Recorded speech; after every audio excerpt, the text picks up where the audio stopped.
The House Tax Committee will come to order. You don't want them. Yeah. If the gentleman could please leave, or not leave, but move from where he is. Okay, call the meeting to order. We have two bills before us tonight. The clerk will, or the committee legislative assistant will note the roll. Representative Downey moves the minutes of March 29th. Any discussion? Hearing none, all fair say aye. Aye. Opposed? Motion prevails. I will move, first of all, it gives me a great deal of pleasure to introduce a new member to the Tax Committee, Representative John Ward. If you could make just a few comments. Okay. Thank you, Mr. Chair. Thank you, Mr. Chair, members. I see how important I am because they didn't even have a name tag for me here, so I had to make my own. But, Mr. Chair, and I also was told that they got to the W in the alphabet, and I was the first one that said yes to this. So I'm not sure if that's. But seriously, I look around me with all the heavy hitters in this room, and it's just I'm in awe and really honored to be here, and appreciate the opportunity to be on this on the committee tonight. So thank you. I've heard that, Mr. Chair, you run a good committee and that you're a lot of fun, and so I think you and I have a lot of things in common, especially like in suit sizes and things like that. So, Mr. Chair, I very much looking forward to serving with you on this committee. Thank you. Thank you very much, Representative Gavel. Well, Mr. Chair, I'm just wondering who Mr. Ward or Representative Ward is calling heavy. Or I'm the hitter, not the heavy. Representative Jaskowski. Mr. Chair, I remember our introductions earlier in session, and we need to ask Representative Ward how many parades he's got. Yeah. Oh, yeah. Representative Ward, how many parades do you participate in during a summer?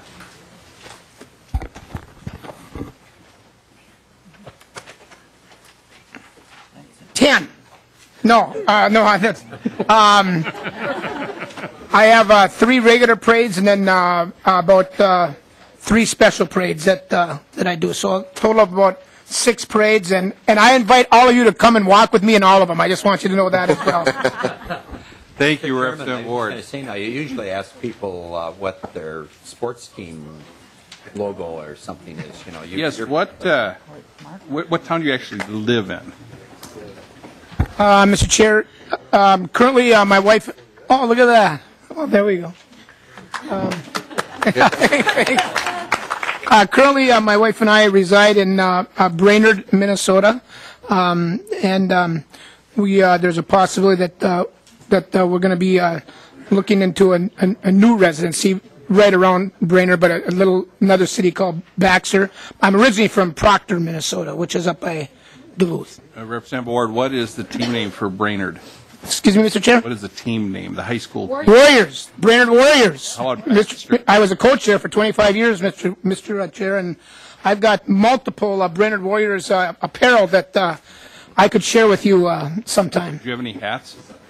I have many hats. Okay, we'll talk offline. All right, very good, Mr. Chairman. Okay. Yeah, be prepared to lose one of your hats. Okay, so with that, Representative Kriesel, welcome to the Tax Committee. I will move House File 1485 be passed without recommendation to the Ways and Means Committee. Members, we have a couple of amendments from the author that we'd like to get on the bill so that we can be debating the bill as the author would like, and we can go from there. So I will move which amendment? The A14 amendment. All fair say aye. Aye. Opposed? Motion prevails. Is that the only one we need? We've got another one. I will now move the A22 amendment. It's the severability. Maybe Representative Kriesel, you could explain the A22 amendment a little bit here for members. Thank you, Mr. Chair and committee members. The severability clause, the A22 amendment, what that would do is there's been some question from members, some concern about the constitutionality of the sports-themed tip boards. And currently, the state of New Jersey is fighting the federal law, sort of the gray area that this would encompass. And so to make sure that this would not jeopardize the effect of the bill or anything like that, this amendment would say that in the effect that it is found unconstitutional, that portion would just go away from the bill. Okay, all fair say aye. Aye. Opposed? Motion prevailed. Okay, Representative Kriesel, you now have House File 1485 in the shape you would like. If you could please present the bill to the committee. Thank you, Mr. Chair. Members, House File 1485 is a bill that would help the charities across the state that are dying. I mean, right now, charities are in very tough situation. Their revenues have fallen dramatically. This is something that would give a much-needed boost. It would give them 29% tax cut, $36 million in tax relief. And so there's some testifiers here to go into how much this is needed. I think we debated this at length last session. It was heard in front of your committee. The difference now is that instead of it being revenue neutral, there's now $36 million in tax relief to the charities. $36 million will go to the general fund, and then $16 million from the sports-themed tip boards would also go to the general fund. That's your bill? That is my bill. I would stand for any questions. Okay, I think before we get into questions, I think the way we'll work this tonight is I'd like to get the Department of Revenue down, and I'd like to have House Fiscal down to go over numbers with the committee, what this bill would be projected to do, and the Gaming Control Board. So if we could have those folks come down, I'd like to go over the consolidated fiscal note and the revenue note. So if we get those types of folks down here to go over the numbers, first of all, so we kind of know what the numbers are. Then it would be my intention, Representative Kriesel, to have your proponents come and testify on behalf of the bill. Then we can ask each of them questions, and then what we'll do is we'll entertain comments from those folks that have some concerns, and then we'll open it up for members' questions, and then we would go into amendments to the bill, and we'll go through that process, and then we will vote on the bill. Then, of course, go to Senate File 1856. Okay, Ms. Templin, please identify yourself for the record and who you represent, and make your presentation, please. And Dr. Wilson, are you here somewhere? Dr. Wilson's right here. If you want to join us here, too, that'd be wonderful. Ms. Mr. Templin. Mr. Chair, Cynthia Templin, House Fiscal Staff. For this bill, there are two documents that have fiscal and revenue impact information. The first one, very briefly, is the fiscal note. It looks like this, excuse me. And this fiscal note has both the revenue impact and the administrative impact of House File 1485, the fourth engrossment.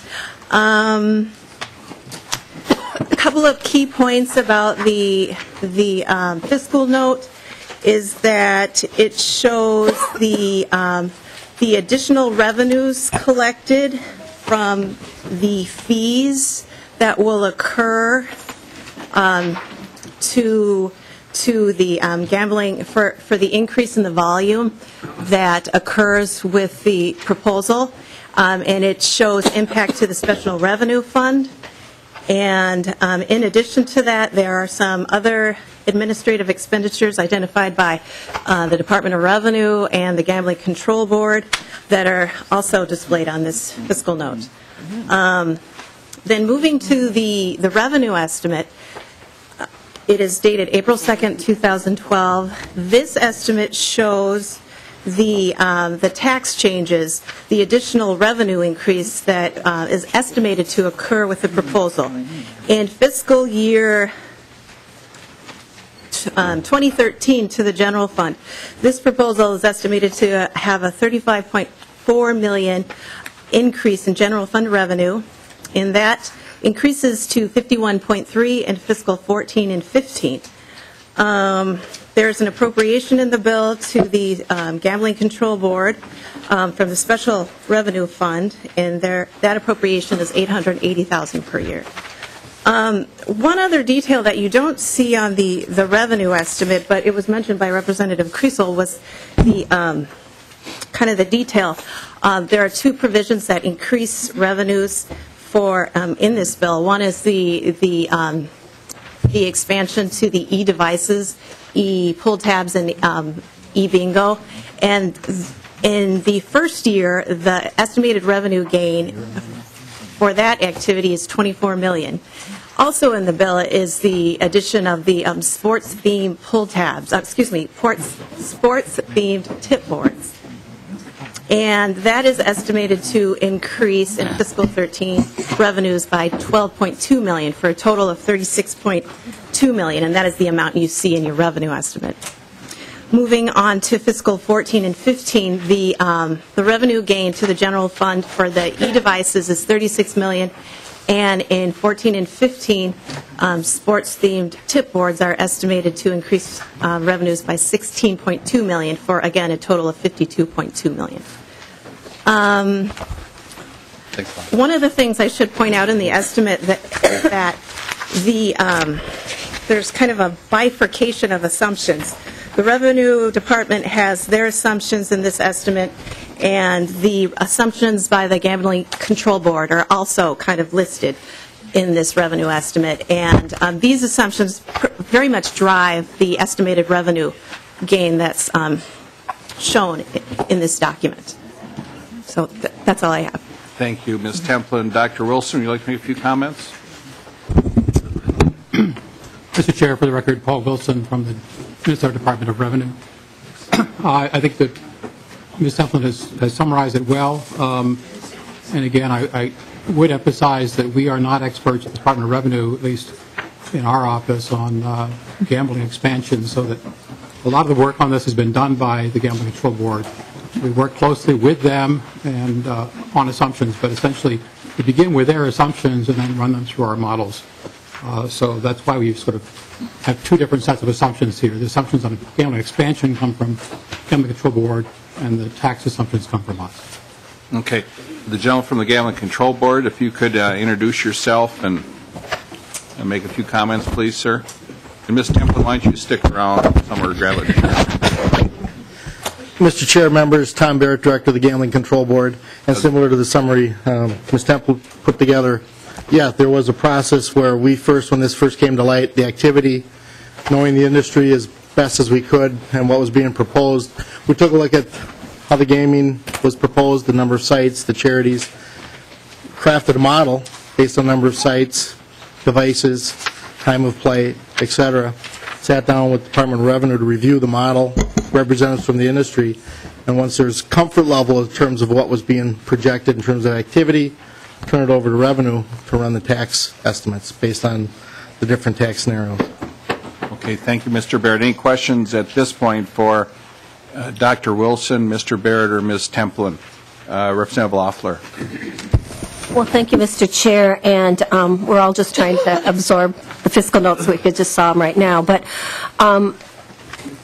one of the things that I had noted was a lot of things, since this is a new gambling form with the electronics and the tip boards and things, that there was a lot of language related to the Gambling Control Board having to test and certify equipment and make approvals about a whole bunch of things. And so I had expected that in terms of the responsibilities of the board, there would actually be, if we're going to have thousands of these machines and thousands of locations or hundreds of locations, I don't remember how many it is, that there would need to be some real high demand work in that first year, and I don't see that reflected in the staffing here. Could you address that?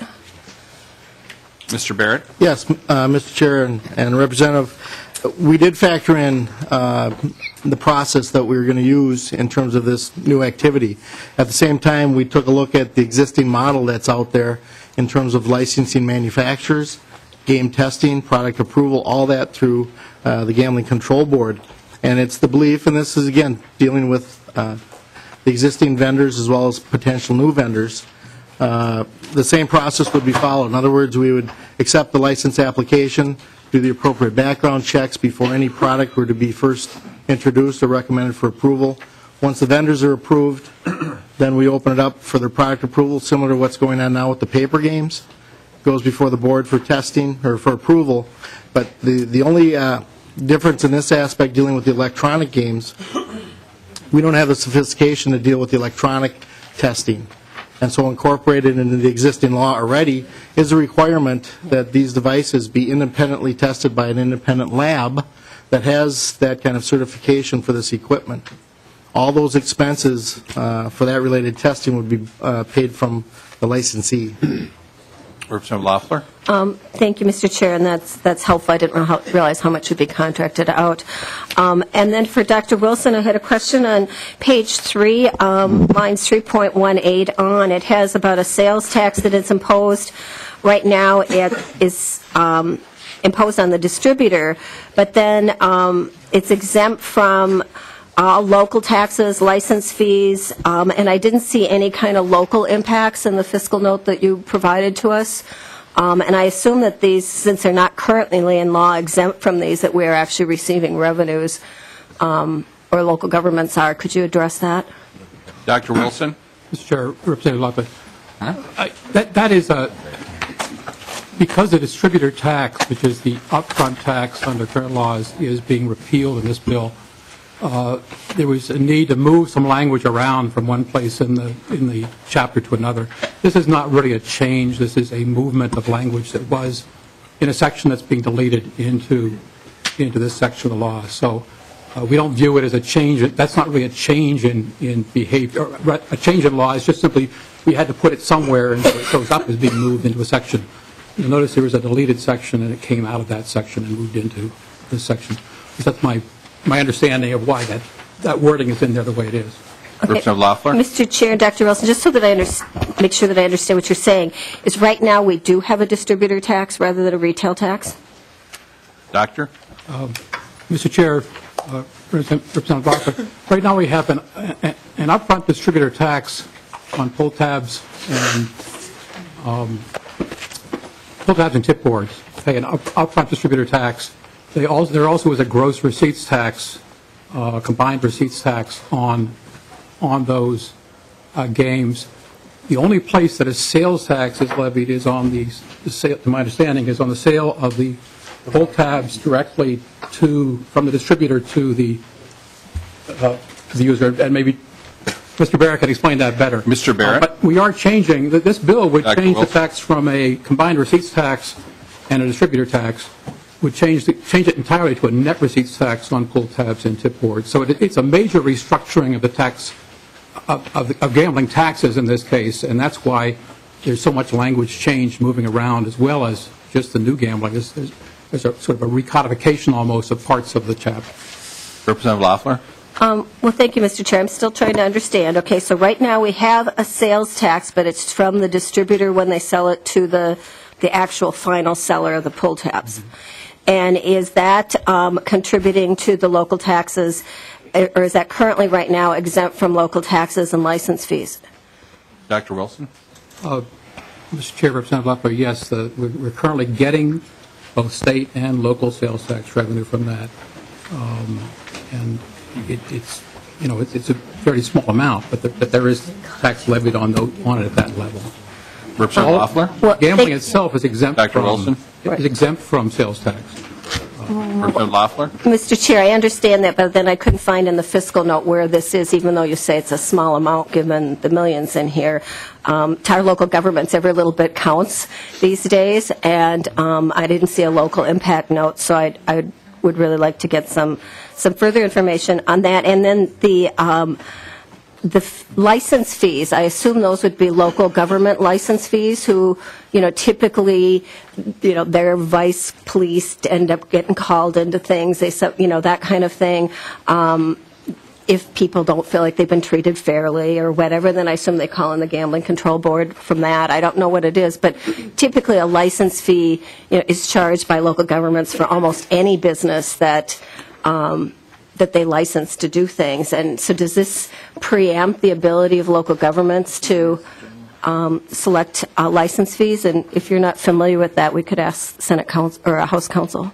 Representative Lawful, I think we'll go to Mr. Michael to answer that question.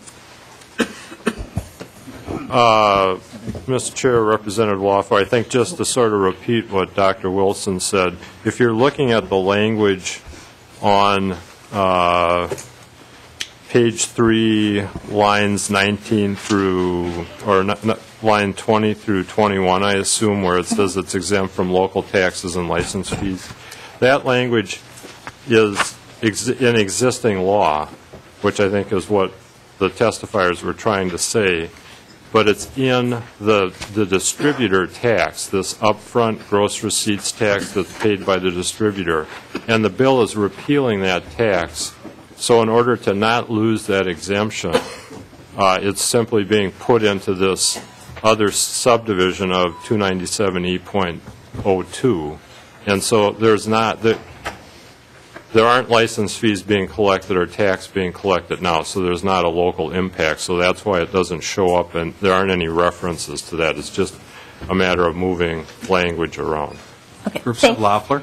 Thank you, Mr. Chair. Thank you for indulging me. It's just hard when everything's being recodified to see what's really new and what's just rearranged.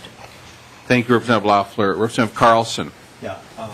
Mr. Chairman, I have a question relative to the tipboard question, and I know that severability was added, but the author referenced a court case in New Jersey, and I think you said federal court case, and that would be a different jurisdiction from where we are here. And so my question of the testifiers is how would that impact on Minnesota, being it's a different jurisdiction and not before the Supreme Court? And then also we have restrictions in the Minnesota Constitution that are pretty tight relative to gaming. And the reason I raise that question, even with severability, there would be revenue that would be beginning to be collected and commitments made and so on as a result of that. And so I'd be interested in knowing what road we're down potentially legally. Mr. Barrett? Mr. Chair, Representative Carlson, the Gambling Control Board is regulatory and politically neutral. The sports-themed tip boards has been a slight concern in terms of what the federal law is. And let me briefly explain for the benefit of all the members. In 1992, there was a federal law passed called the Sports Wagering Act, prohibiting any states from engaging in wagering based on the outcome of an amateur or professional sporting event. At that time, there was 4 states that were currently doing that kind of activity. Those 4 states were allowed to continue. They were grandfathered in. All the other states, including Minnesota, that were not doing it at the time legally, could not do it. New Jersey was one of those states that was not grandfathered in. As we found with other states that were doing it, then the other states that weren't that started asking, well, how can they do it and we can't? So New Jersey first filed a contested case with the U.S. courts. The courts came back and said, well, what's the harm? There's no law on your books that you were harmed. So New Jersey went back, passed a law to establish the allowance for sports wagering, and now they're challenging it before the federal courts. The rest of the states are kind of sitting back waiting to see what happens in terms of the New Jersey case. As relates to Minnesota, and we've included some of these notes in the opinion from the board, as we believe, based on the federal law and the limitations that are currently in place, lack of law in Minnesota, that it would not be a legal form of gambling. Tip boards is a legal form right now, but based on the outcome of a sporting event, that's what drives it into the other side. So I'm a little cautious. Hopefully background on it. If the intent is to include the provision in law so Minnesota can step up and challenge like New Jersey, we can understand that. If the intent is to allow the activity and count on the revenue, that's where the concern is. There's an opinion by the Attorney General's office, Minnesota Attorney General's office, going back to 1995 and reaffirmed in 2002 that any challenge absent of any law to Minnesota would be highly unlikely to be successful. And Mr. Chairman, the reason I raised the question is I mentioned, if you begin to make commitments as a result of that revenue, it could leave you, I'll just say, hanging out there with financial commitments as a result of what could be a questionable revenue source. But I guess I'll stop there. It's before the court, and it's a different jurisdiction, so I'm not sure if that would impact on Minnesota or not, but I guess we'll have to see. Thank you. Representative Downey. Thank you, Mr. Chair, and I'm not sure if this is Dr. Wilson or Ms. Templin. I just wanted to make sure I understood a couple of things in the revenue analysis detail. And we see the tax revenues that come to the state in the table on the first page, the front page. But then back in the detail on page 2, the very last bullet, there's some numbers about the sites that would have the electronic linked bingo and how many machines and revenue or gross receipts per machine, et cetera. Do you have for the electronic linked bingo the total gross receipts number? What the total receipts would be in the linked bingo? Dr. Wilson? Mr. Chair, Representative Downey,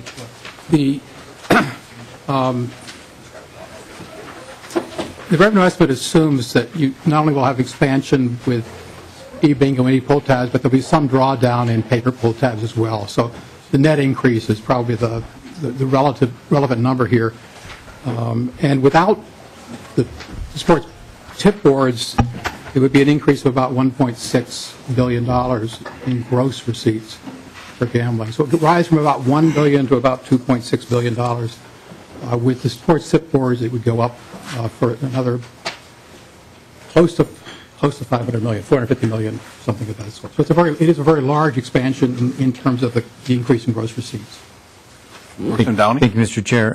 A follow-on then, and I assume there was no dynamic scoring here, but your statement that you're counting for the cannibalizing of other current charitable gaming with these would maybe tell me a little different. Is there anywhere else in this analysis where you looked at where this new $2 billion in gambling activity, where that comes from, either in the broader economy, things that other people wouldn't be doing because they're doing this, and was any of that considered in either your revenue detail or the estimated tax receipts? Dr. Wilson? Mr. Chair, Representative Downey, the answer is basically no, but I would say that those bullets that you're looking at are the assumptions from the Gambling Control Board. We are running them through a model, but the assumption about growth in gambling and the assumptions about the impact on paper pull tabs are not assumptions that we are making for the analysis. But if we're told that gambling is going to expand by a certain amount, and if that's the best estimate out there, then we use that estimate to do the analysis. So there certainly are behavioral effects in here because it's an assumption that gambling is going to increase. So to that extent, you've got behavioral effects. But the assumptions are coming to us, not being done by us in terms of the revenue estimate purposes alone. Representative Downey?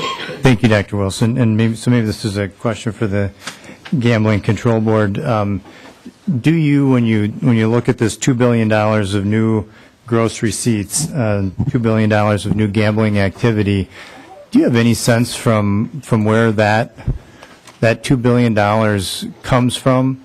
I assume it's not from out of state, so it's probably people in state. And do you assume that they would have, spent that $2 billion on, groceries or drinks and food at the establishment that then gets spent on the gambling? Where does that $2 billion of gross receipts come from? What other economic activity isn't occurring in Minnesota because it's now occurring on the gambling?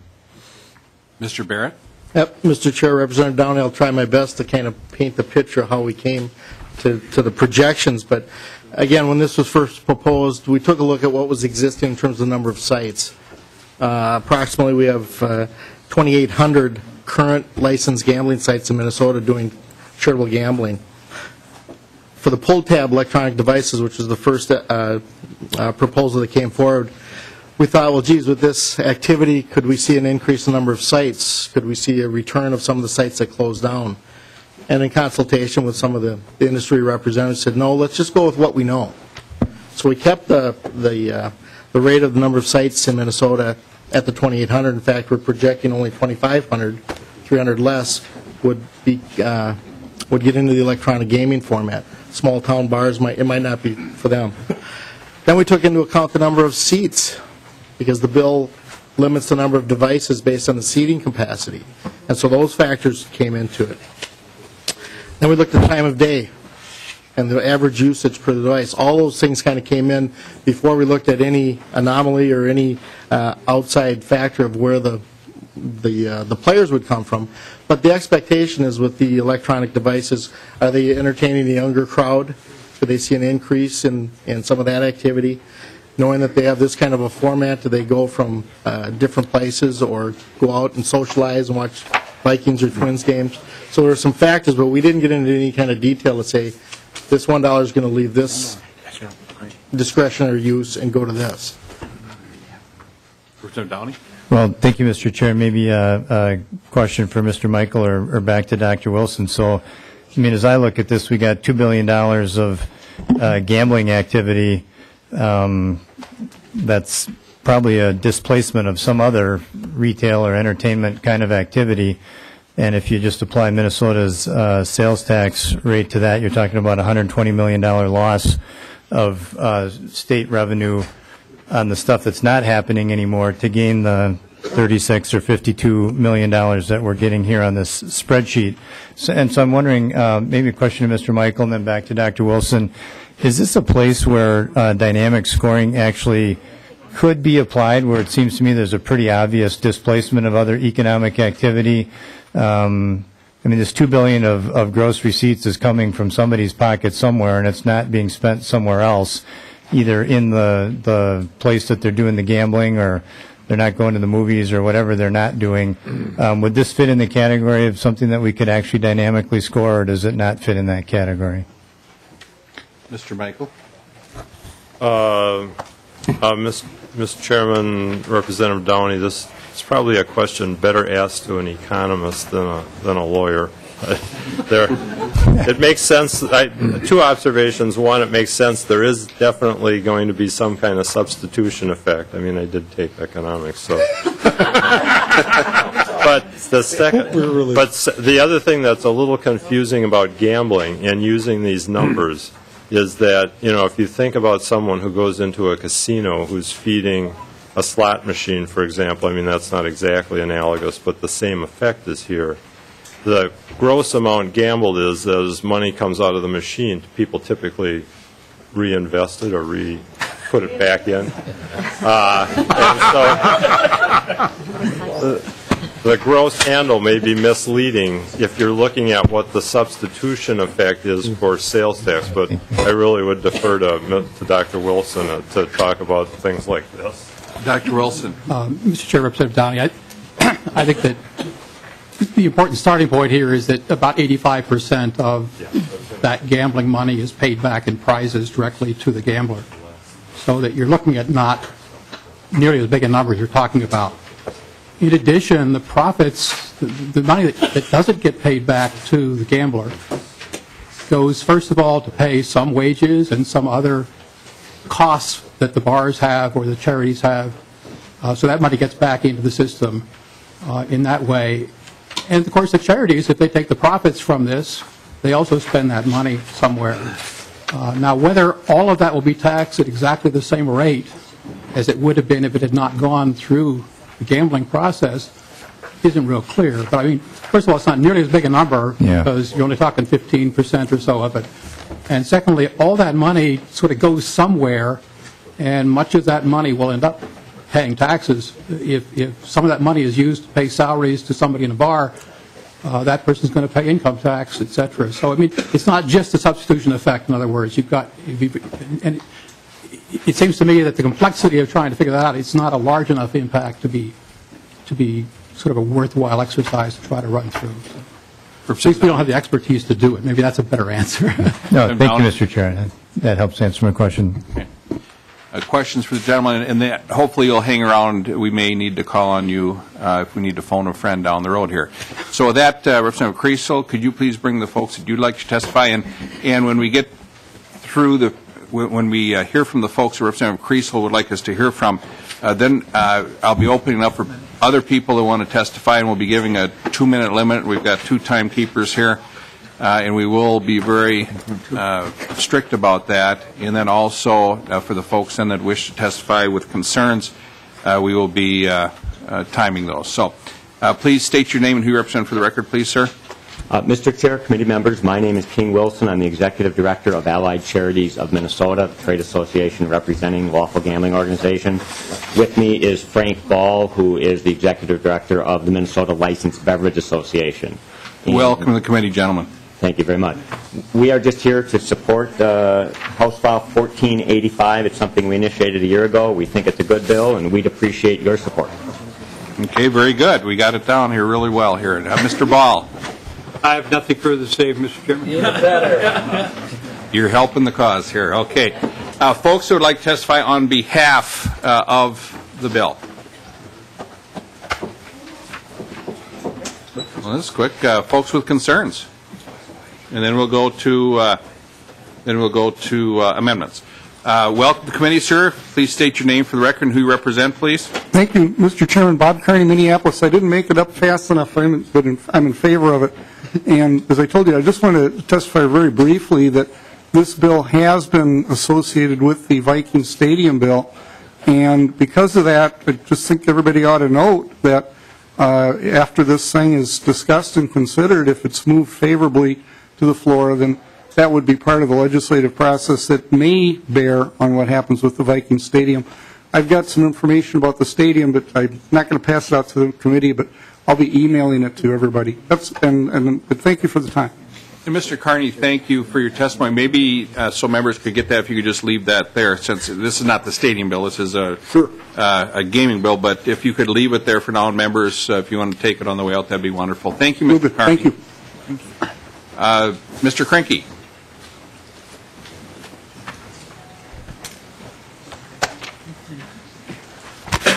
Thank you, Mr. Carney. Please state your name and who you represent for the record, please. Phil Krinke, represent the Taxpayers League of Minnesota. I'll be brief, Mr. Chairman. We at the Taxpayers League would consider the House File 1485 in its current draft to be simply a tax increase. Contrary to what some people believe, the Taxpayers League does not take any positions on gaming.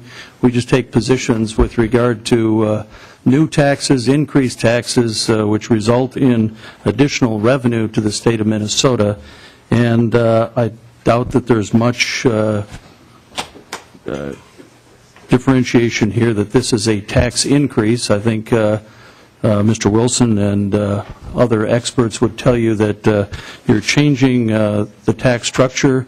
It results in additional revenues to the state of Minnesota, and therefore, as I said, we just consider this a tax increase, results a new tax, which results in increased revenues to the state of Minnesota, and we would stand in opposition.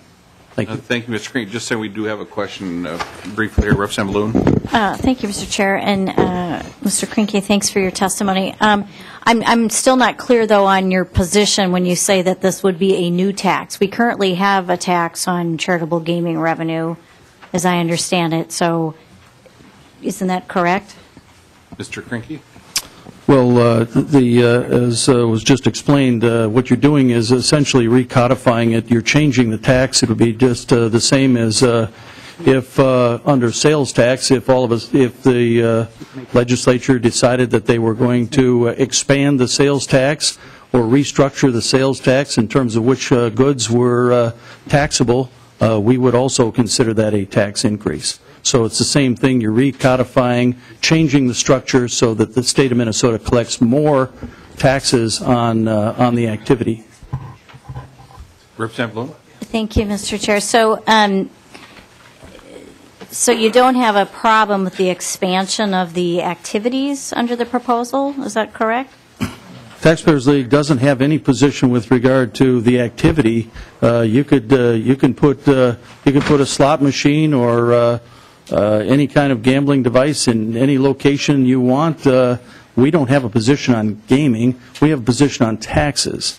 And so, as I said, as this bill stands before you, we would consider it a tax increase.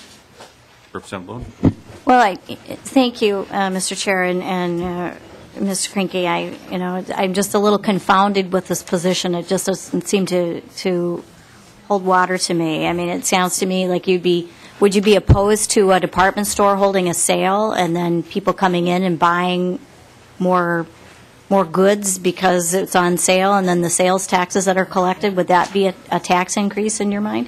Mr. Krinky? Mr. Chairman, Representative Loon, no. But if you look at the analysis from the Department of Revenue, increased fund impact through increased activity, which results in a change, you're changing the tax structure. You're going totally, if you said really simple, all you have to do is read the bill, and you're changing the tax structure in order to produce more revenue. You're not just increasing the activity, you're increasing the tax on the activity in order to generate more revenue. And again, the Taxpayers League doesn't take a position in terms of if there was an offsetting. If this tax increase was going to be used to offset some other tax, we don't care. But when you increase taxes in order to only for the purpose of increasing revenue to the state, then we care. Representative Loon? I think I'm clear. Thank you, Mr. Chair. And Mr. Krinky, could you do me a big favor? I'd love to do you. Those items there and just set them over there so folks can get them. For you, Mr. Chairman, anything. Thank you. I mean, thank you, Mr. Krinky. Representative Kriesel. Thank you, Mr. Chair. I just wanted to be up front here and say and reiterate the fact that this is a 29% tax reduction for charities. There's no tax increase. I would prefer if the Taxpayers League of Minnesota was honest and just said they were against the government getting more money. I think that would be a little more honest in front of the committee, but the fact of the matter is this is a tax cut. There's increased volume, and so, yeah, there would be more revenue, but the taxes are not going up. That's just not true.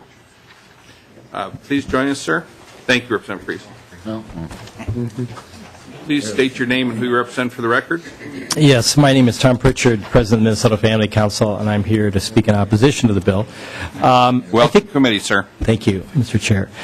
First of all, I would just say this kind of looks like an innocuous change, but it's a really dramatic change. I mean, you can see the numbers for gambling are going to go up dramatically just on the charitable or the pull tabs, $1.5 billion. But I think it's important to look at, if you're considering raising more revenues, is to look at the industry and the product and the customers that are going to be affected by this. First of all, electronic video gambling is really a predatory product. I mean, first of all, you have a product which is intended to have people lose money. Ultimately, that's the goal, so you can generate more money for other things. And also, I think you need to realize or recognize that electronic video gambling is very addictive. It's been compared to crack cocaine in terms of the high that comes from gambling, and that's why you're going to have this more gambling activity, I think, frankly, is because of the attractiveness of it. And I think it's important to realize that this industry is really dependent on a couple of things to be successful. And I would say that those are addiction and indebtedness. And the reason I say that, they've done studies of video slots, and they find that between a third and a half of the revenue comes from 1% of the gamblers. Those are the people with problem gambling. So for this model to be successful, to raise the revenues that you want to raise through it, they're going to have to be targeting those people, making sure that they gamble. So in a sense, we're encouraging these problems. And some will argue, well, this is just a personal issue. It's a private thing. I can gamble if I want. But the fact is 1% of the population, they estimate, is or could be or potentially be addicted to gambling. That affects their families, family breakup, crime, social problems stem from that. I mean, those are dramatic numbers. And so this has definitely impact on the broader community. Okay, thank you, Mr. Pritchard. We're timing it so. You want to change the timer? That was a little concerning. Thank you, Mr. Pritchard. Okay, anyone else to testify with concerns? Mr. Rockler, please come forward. And then members will be getting into amendments.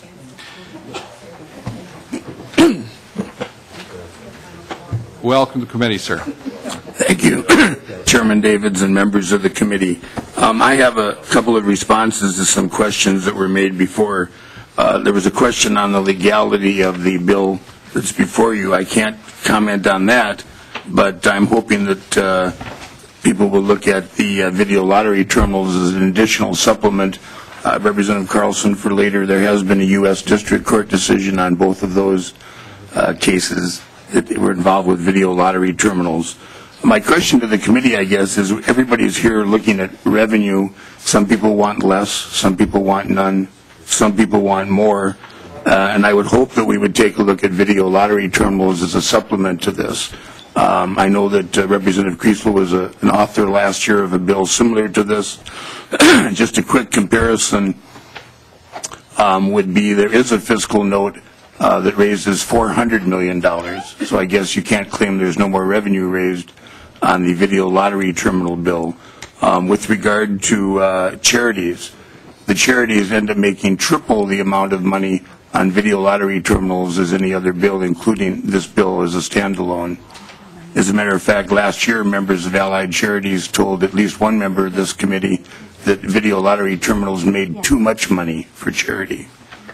The excess money that some people on the committee would be concerned with, I guess I would suggest that you could either reduce property taxes, build a stadium, pay back the school shift, or anything that the committee would so desire.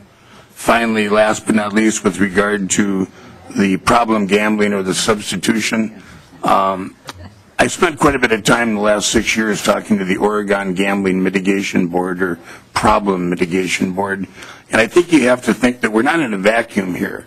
I wouldn't pretend right now that if you put through this bill or video lottery that you wouldn't have some increased gambling. Obviously, that's where some of the revenue is coming from. But on the other hand, we already have 19 casinos, a racetrack, 65% of the people within an hour or so of the border.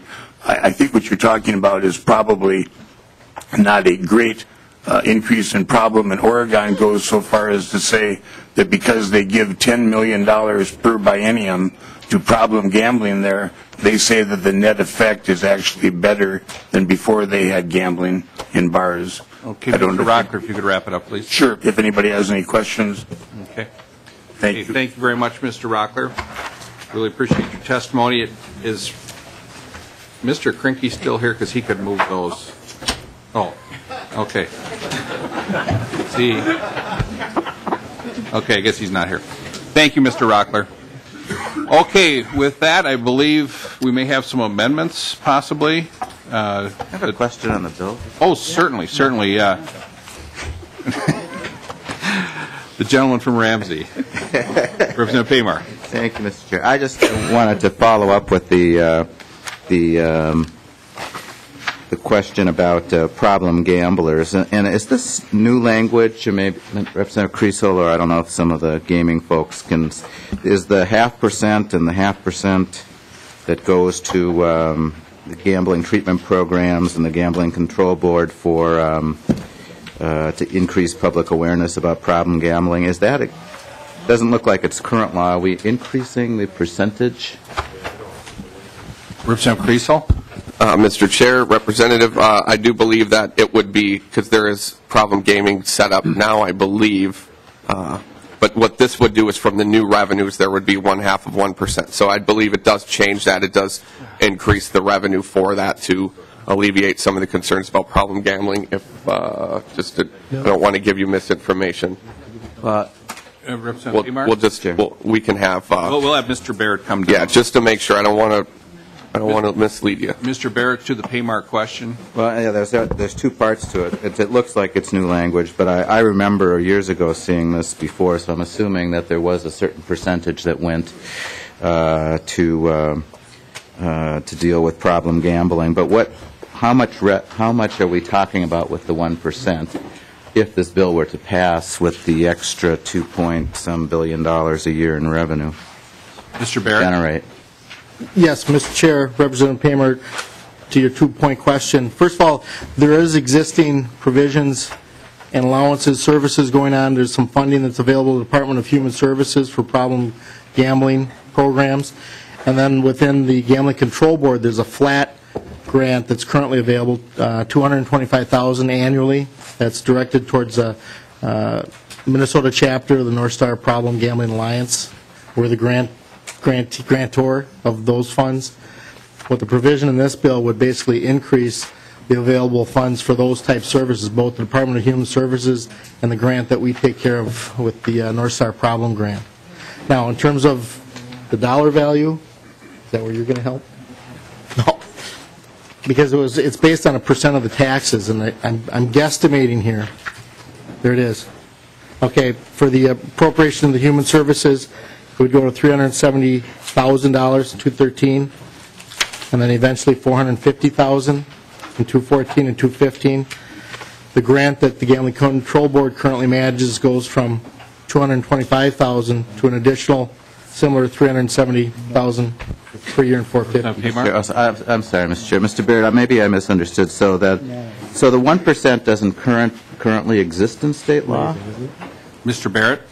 Mr. Chair, Representative Paymer, not as it relates to the grant that the Gambling Control Board. It's a flat $225,000 that was appropriated to our board. Representative Paymer? Mr. Chair, so is the intent of the author then?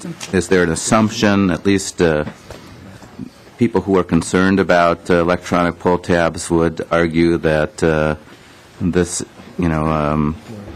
problem gambling will increase, so is the assumption to put the 1% in here rather than a flat grant, that we're going to have more trouble with families who end up being having major gambling problems? Is that the assumption of the author, or? Representative Kriesel? Mr. Chair, Representative Paymer, no, that is not my assumption. I am simply adding that to add comfort to certain people that had concerns about that. I just want to make sure we're trying to do the right thing. We're trying to cross all our T's and dot our I's. That's all. That's my intent. Representative Paymer? I'll wait. I think the first question was answered satisfactorily. So, Representative Myra? Mr. Chair, Representative Kriesel, I've been working on digital learning quite a bit, and one of the things that has really come to my attention is that children get the electronics and the digital stuff. Sometimes it's the adults who are a little bit slower on it. But I'm very concerned about access of children and young teenagers to the electronic poll tabs. Can you comment on that, please? Representative Kriesel? Mr. Chair, Representative Myra, it's not like if you've been at Buffalo Wild Wings or some of the other bars where you walk up and you can grab the little video game deal off there. It doesn't matter if you're a kid, whatever, because there's no gaming involved. It's just for playing video games. This would be managed by someone similar to at a pull tab booth. It would be managed by someone there. You don't put money into the machine. You would go and give the money to that person there, and then you would get a machine. So they would prohibit people underage from having this, and it is against the law, and that is a Gaming Control Board issue. So it is against the law that it would prohibit people from underage people from getting it. Representative Myra? Thank you. Mr. Chair, Representative, can you also comment for me on where these electronic poll tabs would be available? Would it solely be at bars, or would I run across them in a grocery store or gas station? Or I'm sorry, I don't gamble, and so I'm just curious. Representative Kriesel? Mr. Chair, Representative Myra, any place that is currently eligible to sell paper pull tabs, and they have to actually sell paper pull tabs, is my understanding. They have to sell paper pull tabs and be under the ability to have charitable gambling there. So grocery stores, from my understanding, cannot have that. Okay. Other places not. So it would primarily be in bars, places that you now see paper pull tabs. Right. Representative Myra?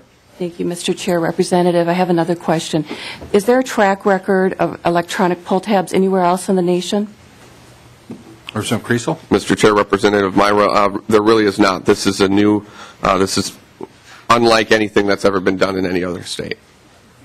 Mr. Chair, Representative, I don't understand how we've gathered the information about the revenues, and maybe that would be for the department. If nowhere else is doing this, how can we get a reasonable? I understand this bill came before us a year ago, and it was revenue neutral. Can you tell me what's changed between the revenue neutral bill that we saw last year and what we're seeing now? Representative Kriesel?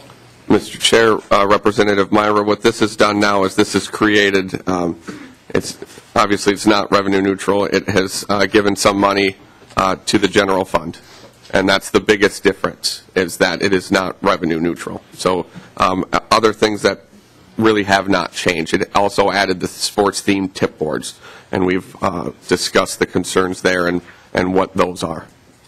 Representative Myra?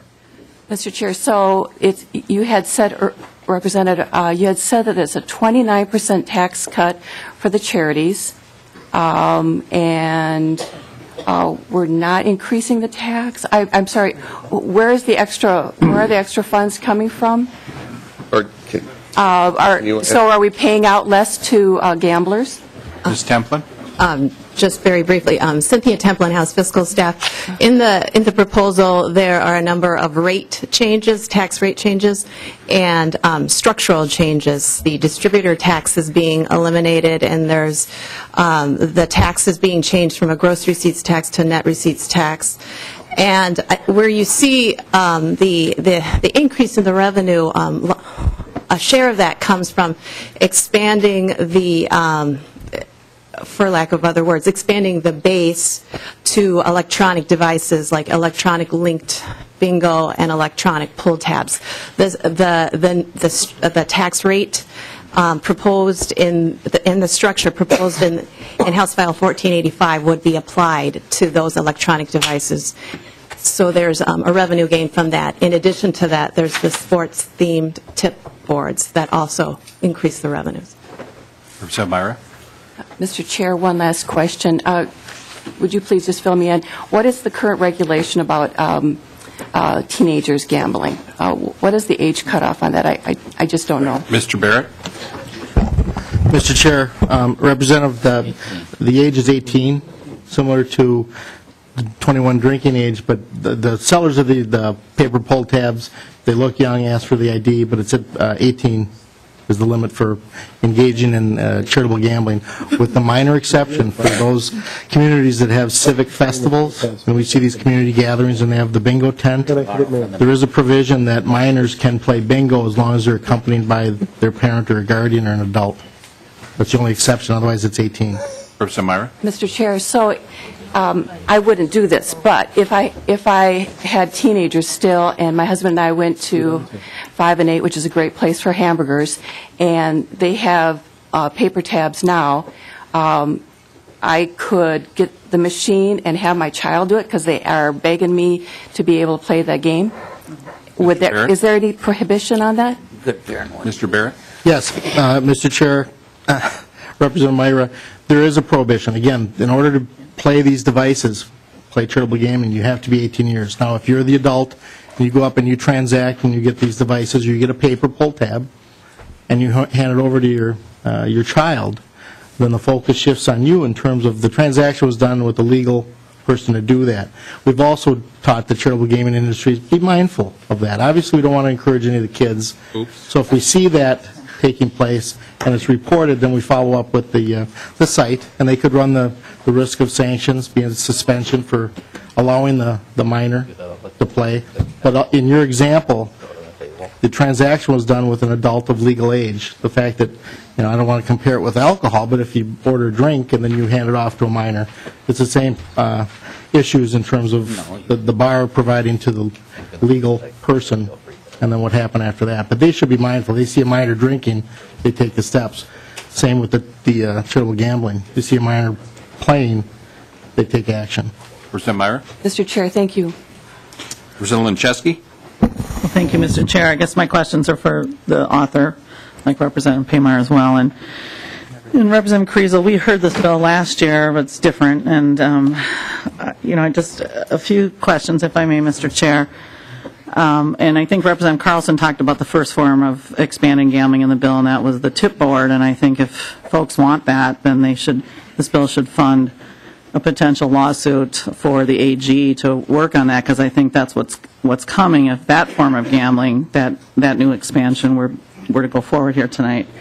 But Representative Kriesel, the way I understand it, and like Representative Myra, I don't gamble either, but electronic bingo, we could have a disagreement here about whether that's an expansion of gambling.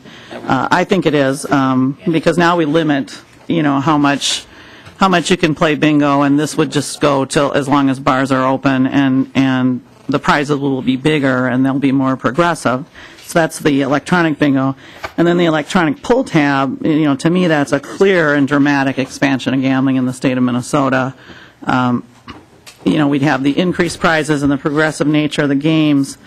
But Mr. Pritchard mentioned something, and that was the addiction. And people say that slot machines are the most addictive form of gambling we have, and I know these aren't slot machines. But as you've just stated, no one else has this, and this is an electronic form of gaming, very fast play. Can you cite to me any study, since you're the author of this bill, that refutes the charge that we would be, if we pass this bill, we'd be legalizing a very addictive form of gambling? Representative Kriesel. Mr. Chair, Representative Linczewski, no, I have not seen any study that says that. And just to go to your previous point, the rate of the play is controlled. You can rip paper pull tabs much faster than you'll be able to play electronic pull tabs, and that's something we worked out with some people that had concerns to alleviate that. So I would actually agree with you that bingo, it's already in place, but we would be allowing more of it to be played, so you could say that that's an expansion. But pull tabs are currently available. This is just modernizing paper pull tabs onto an electronic one. It's better for the environment, you could say. I don't know. So that's it, Mr. Chair. Ursula Linczewski. Sounded good. Well, Mr. Chair, and I think Representative Kriesel, that was, we'll just fundamentally disagree. I mean, I think, as Representative Myra talked about her children, I have 4 kids, I think, pulling paper fast versus playing a video game, I think we can get immediately what's a little more addictive. But I have a different question, Mr. Chair. And so, we've heard the discussion already between Representative Loon and former Representative and former Tax Chair Krinke, speaking for the Taxpayers League, and Representative Downey laid out nicely that there is a bunch of new revenue in this bill. So, you can call it a tax increase or not, do what you want with it, but there's a bunch of new revenue in this bill to the tune of, $1.6 billion. So, in this attempt to get money, because that's why we're here, it's the tax committee, and this is a bill to try to get new revenue. So the way I think about this, people are pitching this as a tax cut to the charities, and I just want to be clear, this is not a tax cut to the charities members, it's a tax cut to the operators, not the charities. But to get that tax cut to the operators, not to the charities, you first have to get people gambling really fast, a lot of it, and do way more gambling than you would need for this tax cut, because you're trying to get revenue and a tax cut. Okay, so we've got, say, this much gambling in Minnesota, and let's say we want to give people a tax cut, we'll just give them a tax cut. But instead we want them to gamble a whole bunch more so we can give them a tax cut and get revenue. So, I think we should be clear, Mr. Chair, what's going on in this bill as it relates to revenue. And so my question to you, Representative Kriesel, because this is where we should talk about revenue, to me, why have the general fund, whether you were going to fund the Viking Stadium with this or education with this new revenue, why have the state back this in the general fund? If this money is used to buy anything, it's being backed by the state general fund. People had talked formerly that your bill, this method, when it was combined with the Vikings, wasn't a state hit to the general fund. It absolutely is, because the money, there's a timing issue here. So you're going to give out in the bill, members, a tax cut before the revenue's in to the operators.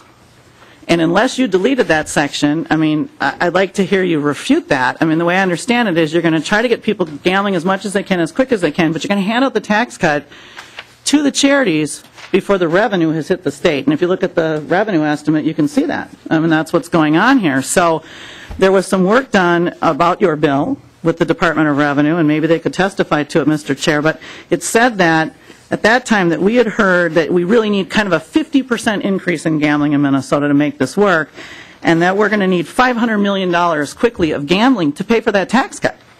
So can you, tell me, first of all, if you think what I said wasn't right, but can you testify as to how much gambling we're going to need in Minnesota to happen next year just to break even, so that there's nothing from the general fund? Representative Kriesel. Mr. Chair, Representative Linczewski, I don't have that exact answer. That's something that's more in line of the Department of Revenue, the people who've done the research on this. So If we could get Dr. Wilson down. I would defer to them. And Mr. Barrett, maybe?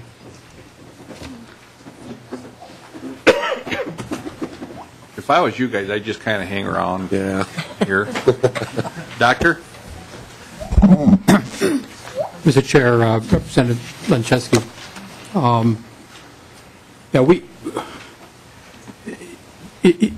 the first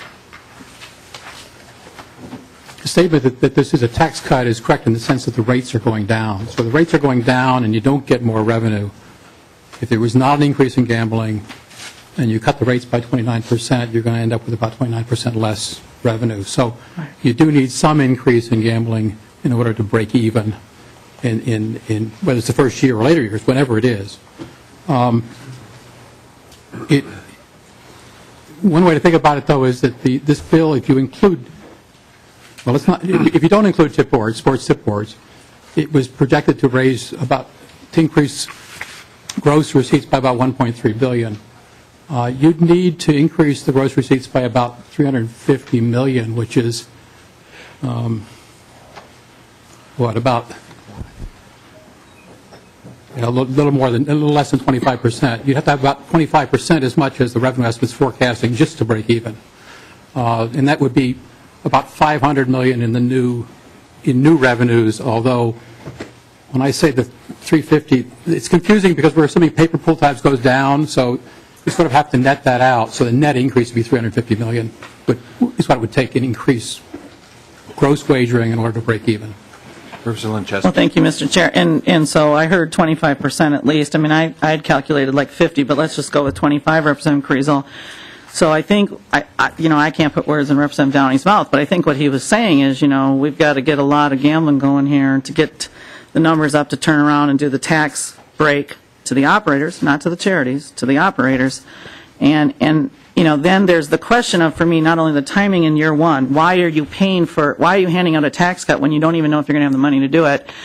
But then the fact remains, members, unless I misunderstand the bill, that year after year after year, forevermore, if that tax cut that's going to go to the operators that we're going to put in law in this bill, the gamblers don't do enough hard work and gamble enough, every year the general fund has to back it to pay for that tax cut for the operators. Is that right, Representative Kriesel, how your bill works? Representative Kriesel? I'll defer to the Department of Revenue on that one. Dr. Wilson?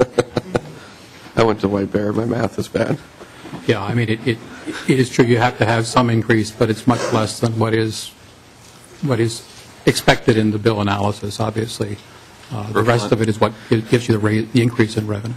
Well, thank you, Mr. Chair. And I just have a couple other questions. I appreciate you allowing me to ask a few more. So, members, this is a state general fund-backed gambling expansion. I mean, I know people wish it wasn't, but it is. But I do want to ask, when we were talking about the total handle of gambling right now, it's about a little under $1 billion, as I understand it, being wagered here. And so now we're going to go up to the 2.5 or 2.6 billion to turn around and give some tax cuts to some people and then have all the rest of us at risk in the general fund if it doesn't work out. But the way I read the bill now, is this right, Representative Kriesel? We're going to need about 30,000 more gambling machines in Minnesota for this to all work. And thinking along again with Representative Myrick, what's the scope of that? Is that kind of every street corner? And I heard it's people who can do paper pull tabs now, but just some examples. Is it in the hotel bars or just the regular bars? Is it at the Mall of America? Is it at the airport? Can you explain to me how many of these seats, and I understand it to be about 30,000, are we going to need sprinkled across Minnesota for this bill to work? Mr. Barrett. Thank you, Mr. Chair. Representative Lencheski. Maybe just to back up on how we came to the numbers first, because I know you threw out 30,000. Again, we took a look at how many existing charitable gambling sites are in Minnesota right now, about 2,800. So for purposes of electronic pull tab devices, we use a site estimate of 2,500. And then factoring in the seating capacity, all those things. Ultimately, if you were to compare and do the number crunch based on the seating capacity, locations, which they're 99% right now are in bars, where there's alcohol served, a controlled environment. Again, we have the community festivals and some off-site permits. But our focus, as relates to these devices, are locations where there's alcohol served, a person transacting the business, those kinds of things. The number of devices based on seating capacity, it works out to a total for pull-tab devices, 15,400.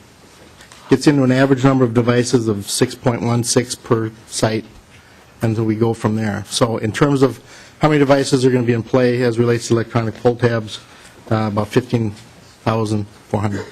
Representative Chester. Well, thank you, Mr. Chair, and I do have amendments, and I know we'll get to more questions from everybody else here, too. So I did just want to hear, is this okay in the Mall of America, at all the hotel bars? Can you give me some more details on that? And at the airport? Mr. Barrett. Yep.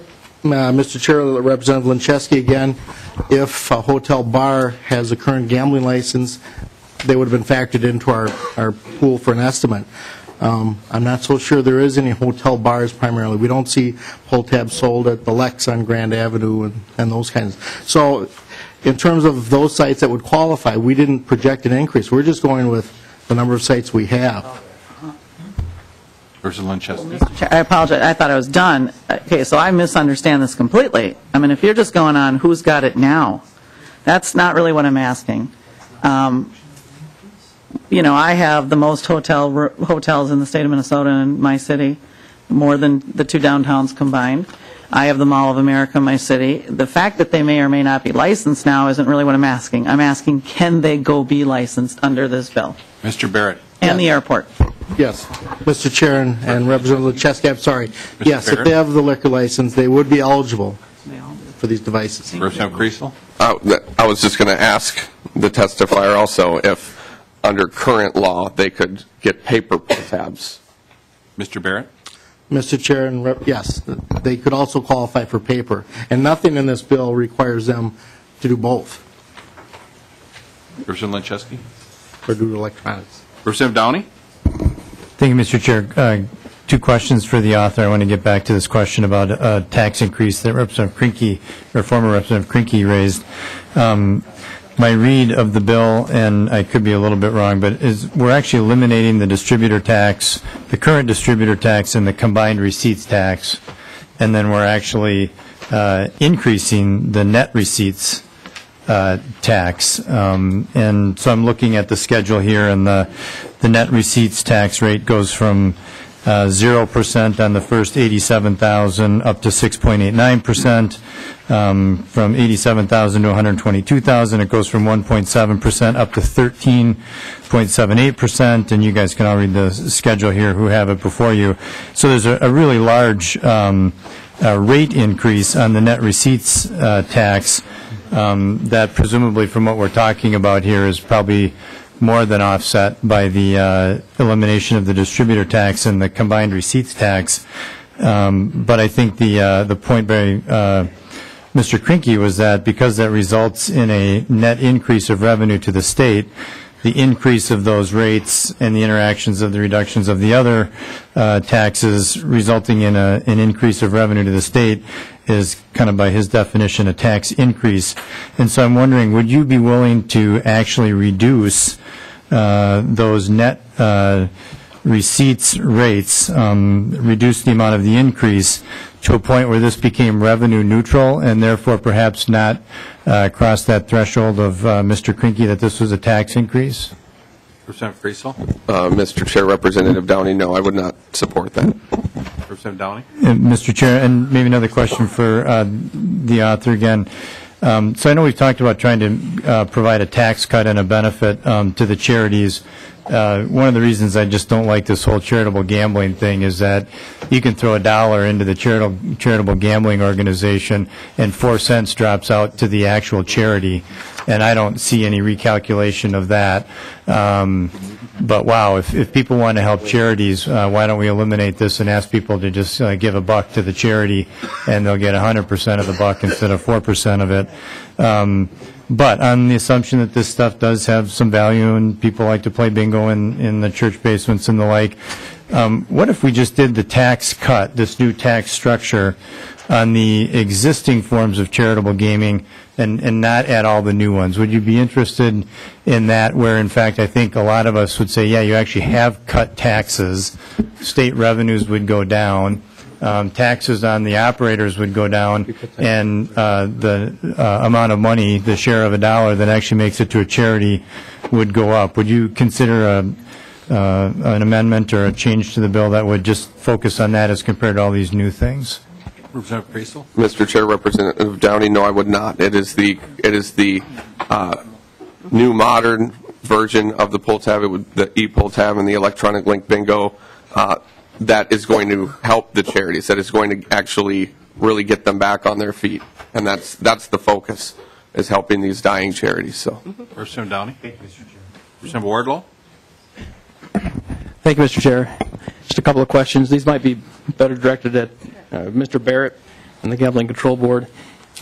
You mentioned, or I think looking at your assumptions here, about projected gross gambling receipts from all three new forms of gambling, electronic bingo, pull tabs, and the sports-themed tip boards are about $1.8 billion. Is that about right? Mr. Barrett? Mr. Chair, Representative Wardlow, yes. Now, you also mentioned, thank you, Mr. Chair.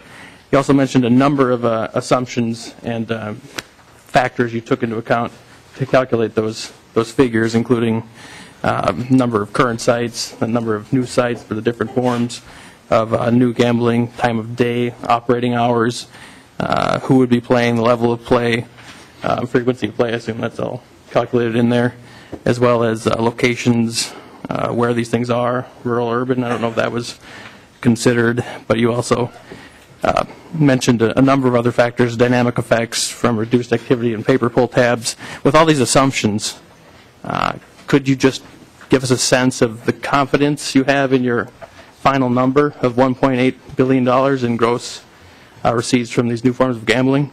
Or perhaps you could give us a range or a tolerance or a margin of error? Mr. Barrett? Yes, Mr. Chair and Representative Wardlow, I'll try my best, because we've struggled with this thing. As we had mentioned, there's no similar model out there in the country yet.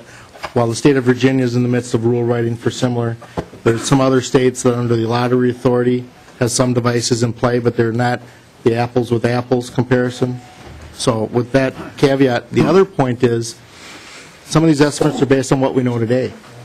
There's other factors that could come into play. Let's say the lottery's granted some opportunity to do some additional electronic games, or internet wagering. The Department of Justice recently came out with an opinion in December opening the door for allowance for more internet gaming.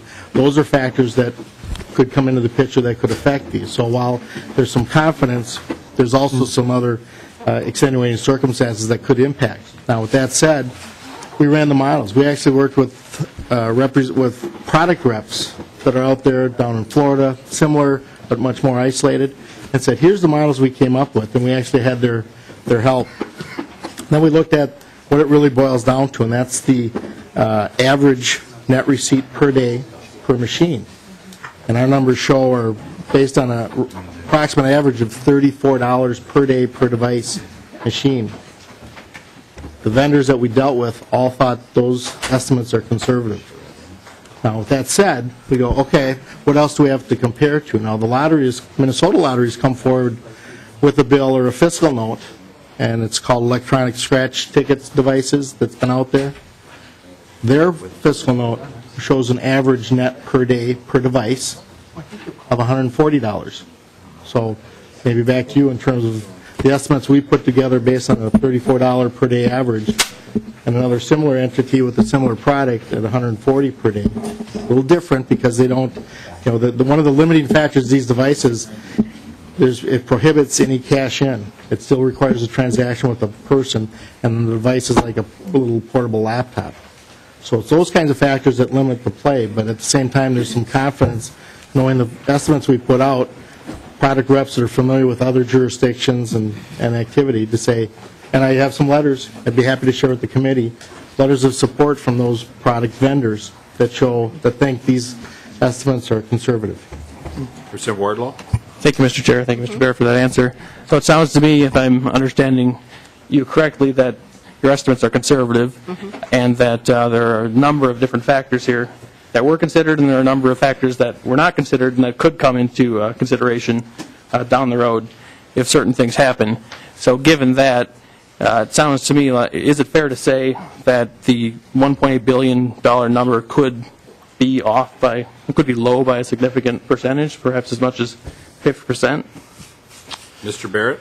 Mr. Chair and Representative Wardlaw, I wouldn't throw a 50% because we struggled with some of these things. There's, I think, some confidence knowing we didn't want to overestimate and these come in short. But at the same time, and I can't stress enough, if there were to something happen, let's say the Minnesota Lottery decided and there's a blessing to allow Keno in the bar locations or those locations, those kinds of things would have a significant impact on what we're talking about today. So as good as the estimates are, other things could change that. But could they go higher? There's other factors. The economy. We saw the impact of charitable gaming when the smoking ban was passed. So those things enter into play. And yet, based on what we know today, the number of sites, the limitation number of devices, meeting with the product reps, we were confident in terms of the model that we developed, shared that with the industry reps. They pretty much signed off. And then the one last point is the prize payout.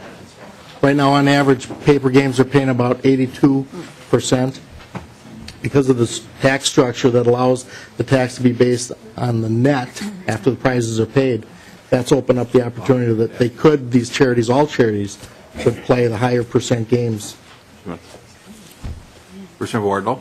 Thank you, Mr. Chair. Mr. Barrett. So it sounds to me, members, that we're talking about a very significant expansion in gambling on the order of $2 billion. In gross receipts, and that's, we're not talking about any of the social impacts and the cost of those social impacts or the regressive nature of this, but just the expansion of gambling, $2 billion, and that could be significantly low. And when you have so many factors in going into a calculation like this, and I'm sure that the calculation was done very diligently, but when you have so many factors and so many different assumptions, you change just a few of those a little bit, and you could have wild swings up or down. If you have swings up, and it turns out that these numbers are low, we have an even larger expansion of gambling and even larger exponential social impacts. If it's low, then whatever purpose these new revenues are being considered for may not be adequately funded. So I think this is a dangerous path to go down for whatever revenue purpose this is being looked at for. Okay, Representative Dabney? Pass. Thank you, Mr. Chair. Representative Lawful, and then members, that's who I have on my list unless anyone else would like to ask questions now, but I'd like to get in the amendments and then see what this bill looks like, and then we'll have time to debate it when we get through the amendments. Representative Lawful. Thank you, Mr. Chair and members. I think some of us are still struggling to basically understand what we're dealing with and what the growth rate is, and I always try and match the language with what we're hearing, and what I'm hearing is this is primarily going to be done in the bars where they're already doing pull tabs, and it's just a new way to do it, and yet I look at the bill and there's authorization for it to be at off-sale liquor, so that's any liquor store, wines, store, which to me, I don't think I've ever seen that, although I know we have apparently machines that you could locate in a liquor store now. And so to me, that could be a major new area. I like my butt. The wine selection might go down, and the corner where you can sit and gamble might get a lot bigger in some of these places. And it also has authorization for places where the primary business is bingo. And I see almost none of those. I don't know if those are popular in some part of the state, but I can see where it could actually hurt existing businesses right now if we were to have it's all been presented in terms of helping existing, sites that are struggling with customers and are trying to support the charities that they're affiliated with. And here you could have someone going to the local liquor store across the way because then they aren't tempted to have to spend money on liquor, I don't know. And or that you could have exclusive sort of bingo casinos that would be just so many seats with people gambling, and those are very different than what you've described, Representative Kriesel, as sort of the setting and the image. Can you address that? And also, is there anything in this bill that limits the number, how fast the growth rate could happen beyond what we currently have? Representative Kriesel? Mr. Chair, Representative Lawful, this does not expand where these devices can be or where gambling can be. You could have pull tabs in an off sale right now, but you have to be on premises. You have to stay in there while you're pulling them, and no one does that. And so bars don't, or off sale places don't choose to have them. That's the thing, is that in bars where you see pull tabs, it's a place to hang out, watch TV, have a couple beers, a burger, all of that. You can't do that at an off sale place. And as far as the bingo hall portion, it limits. It doesn't limit it any more than it currently does now, but it does limit the amount of terminals based on seating. So if you have even, you could have a 1,000-seat place, and you still, I believe the max is 12 terminals. That's it. That's all you can have. Representative Lawful. Well, Mr. Chair and Representative Kriesel, I'm looking at page 25, and I'm seeing that no more than 50 devices in play at permitted premises where the primary business is bingo. But there are also other places in this bill that talks about, places with 200 seats and whatever, which are obviously a lot larger. So I don't know if you go to a bingo parlor and you have some people who are playing the paper and some people can pick electronic, pick your flavor, but it sounds to me like all of a sudden we've got mini casinos rather than people doing gambling in the local neighborhood bar that's currently doing pull tabs for an affiliated charity. Mr. Chair, Representative Lawful. And I messed up on the bingo part. I'll have Mr. Barrett talk about that part. I misspoke on that. I apologize. Mr. Barrett? Thank you, Mr. Chair and Representative. Yeah, as relates to where the primary business is bingo, those are the bingo halls. We have approximately 12, 15 right now currently in Minnesota, where that's all they do is the bingo. So with that specific location, there was allowance to grant up to 50 of the machines for those locations, as opposed to a regular bar setting where it would still be capped at based on the number of seating. Representative Loeffler. Well, thank you, Mr. Chair. And, it just seems to me like there's the potential for some, if these are popular, and nobody knows because nobody's had them apparently, but if these are popular, you could have exponential growth beyond what's projected here. And I'm concerned that we have a limited appropriation for actually licensing and regulating and monitoring these things. We're saying we're going to contract with somebody to test whether these things are legitimate, and I think the public doesn't want to get scammed. They don't want to, have this little device and somebody, recoded it and all of a sudden everybody's a loser. And, to think, and I've already gotten an email from somebody who wants to have a business creating these things, and I'm thinking there's a lot of unemployed video game people who are going to think that this is the next way to use their electronic programming skills. And so I think we're going to have actually more products than we deal with. And I'm looking at page 13 of the fiscal note, and I thought it was interesting that we felt like we needed, the estimate of our agencies was that we needed 9 auditors and investigators, and based on that projection of need for auditors and investigators, they would need 3 additional special agents just based on their current, discovery of problems. And as someone who, I know of organizations and individuals who have gotten into trouble in the administration of the existing charitable gambling, and and we have hardly any of that in my community, a little bit. We don't have a lot of it, like it seems like in some other parts of the state. And so, I'm concerned that if we had more growth than what is projected here, we all of a sudden, lots of vacant storefronts become bingo halls or whatever, that we're not going to be able to add on the agents, and we're not going to have enough auditors to deal with all this creative programming that's going to come out of the woodwork. I just can see that happening because I can just see how many people are trying to make it big with phone apps and all kinds of other things. And so I'm really concerned, Mr. Baird, about whether or not you have the capacity to scale up. Should your projections of this is just going to happen where it's always happened prove false, because you have no ability to get additional appropriations once we adjourn. Mr. Barrett. Yes, Mr. Chair and Representative, I appreciate your concerns as relates to the operation.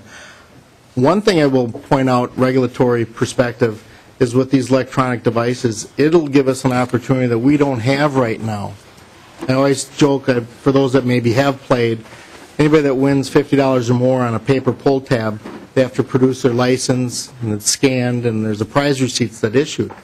And so we might find a problem site during a normal audit simply based on the fact that a prize receipt was signed off at 3 in the morning. And so we go back to that site and go, were you open at 3 in the morning?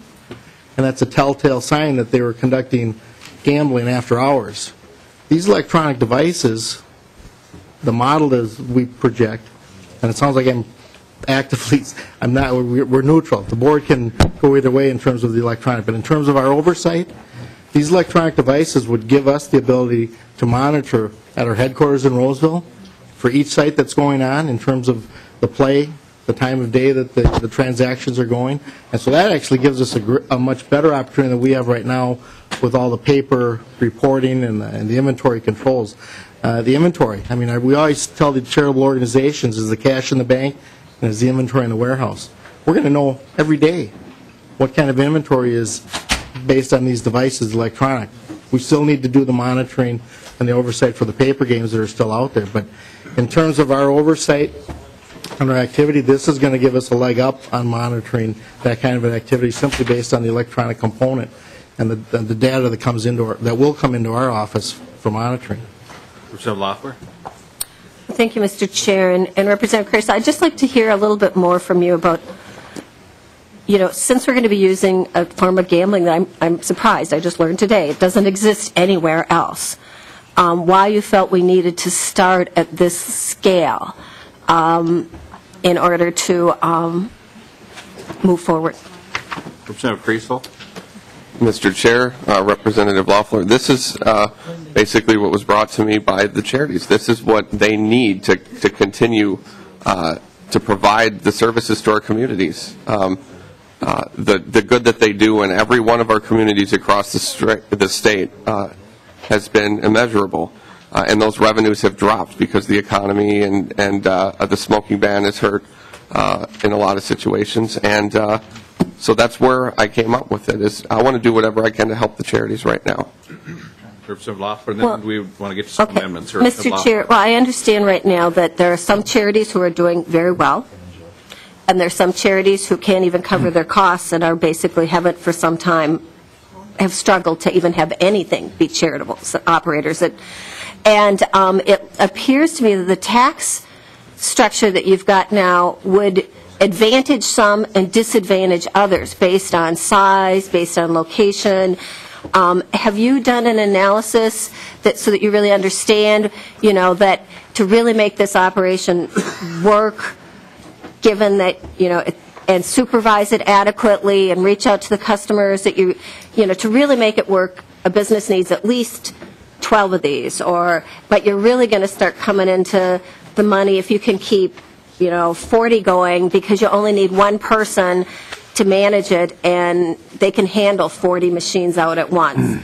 Once you get past 40, you got to bring on a second employee. I mean, have you analyzed, you know, the scale and the tax implications that are based on the scale to understand and tell us, you know, who's going to, where do you lose? We heard that some might not decide to take it up because they're too small, but like what's the tipping point, and when do you start to really see it work? Representative Kriesel. Mr. Chair, Representative Lawful, as far as your question, I have not analyzed every little aspect. I'm not a tax accountant. I've done the best that I could to make sure that we're taking care of charities. And the restructuring of the taxes isn't going to harm certain charities and help others. This is fixing the current tax structure now. And as far as the other stuff, that's way above my head. I don't work at a charity. I'm not a tax accountant, so that's way above my head. So I don't have an answer for you. If you wanted, we could get Mr. Wilson down from Allied Charities, and he could maybe better answer your question if you would like. Well, just to conclude, Mr. Chair, I think we all worry about the small businesses in our area as well as the charities, and we've seen them get in over their head on some things at times, and I just think I'd feel more comfortable if we had more of a business case for this moving forward, but we don't right now, so thank you. Representative Kriesel. Representative Dabney, then we're going to amendments. Representative Dabney. Thank you, Mr. Chair. Question or two, gentleman from the Gambling Control Board, just as you were going to sit down. Sorry, sir. Mr. Barrett. Mr. Barrett, thank you. Mr. Barrett, thank you, Mr. Chair. I see in the fiscal note, it ends up being fascinating reading, a little dry, but interesting just the same, as these things tend to be. I see that you're projecting a 25% increase in sites with lawful gambling around the state. Mr. Barrett? Yes, Mr. Chair. Okay. No, well, I was trying to respond to the dryness. Well, that actually was just a rhetorical comment. I wasn't even asking you a question yet. Well, part of the caution is I think what you're referring to in the 25% increase is as it relates to the sports-themed tip boards. Representative Dabney? Maybe that's the dry part of the fiscal note. Well, that was the exciting part. That was the exciting part. All right. So an expansion of locations where people are going to be able to gamble. Mr. Barrett. Mr. Chair, as relates to the sports-themed tip boards, again, the position of the board is this whole issue of whether it's legally in light of the federal law. So I really kind of preface. Representative Dabney. All right. Thank you. Thank you, Mr. Chair. Mr. Barrett.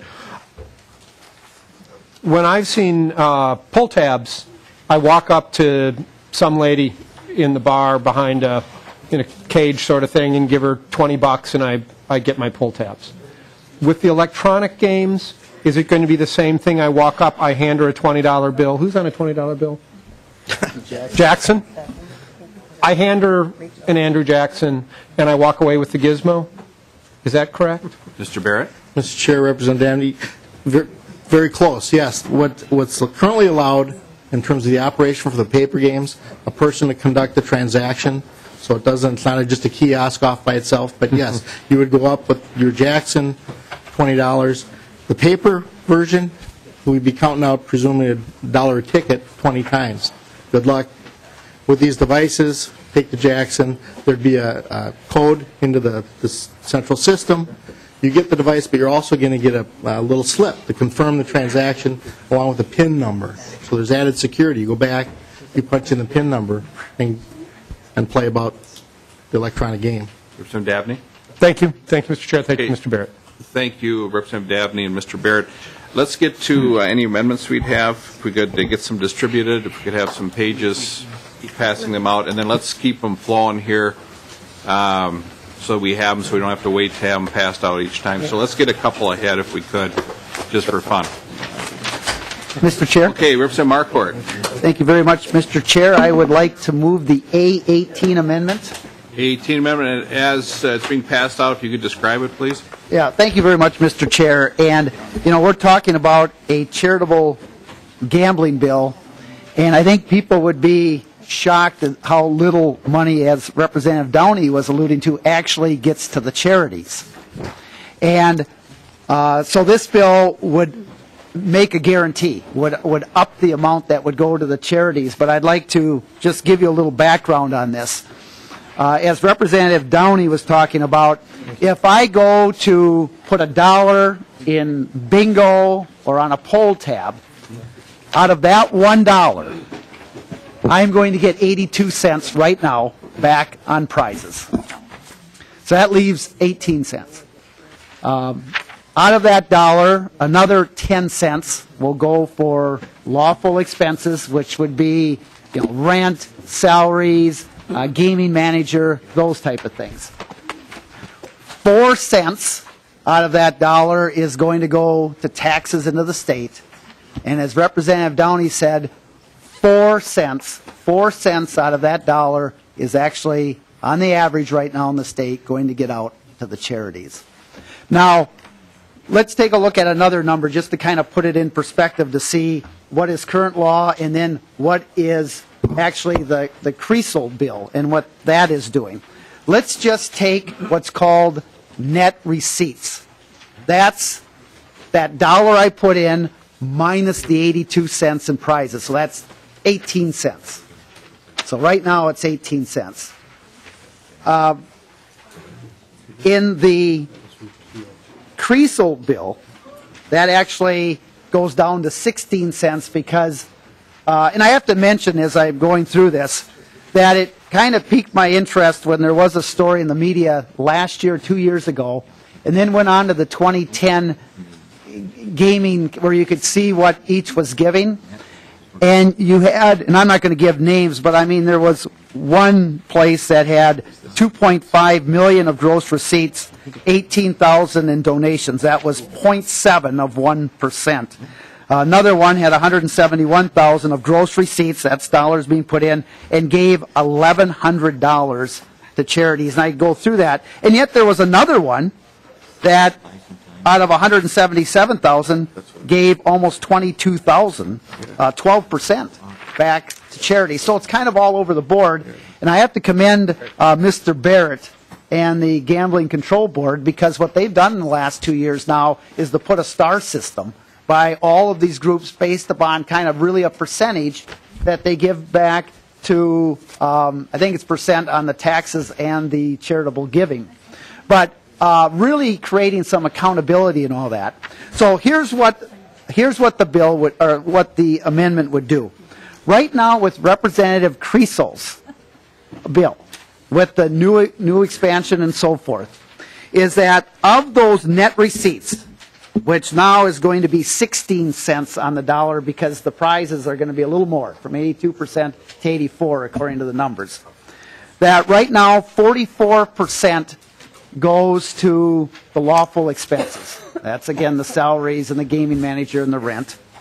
20% goes to taxes, and 36% would go to charities of that remaining amount, which is more than the average of 25% right now. So it's better than it was. What this amendment would do is not a huge change, but the tax amount would stay the same at 20% of that net receipts.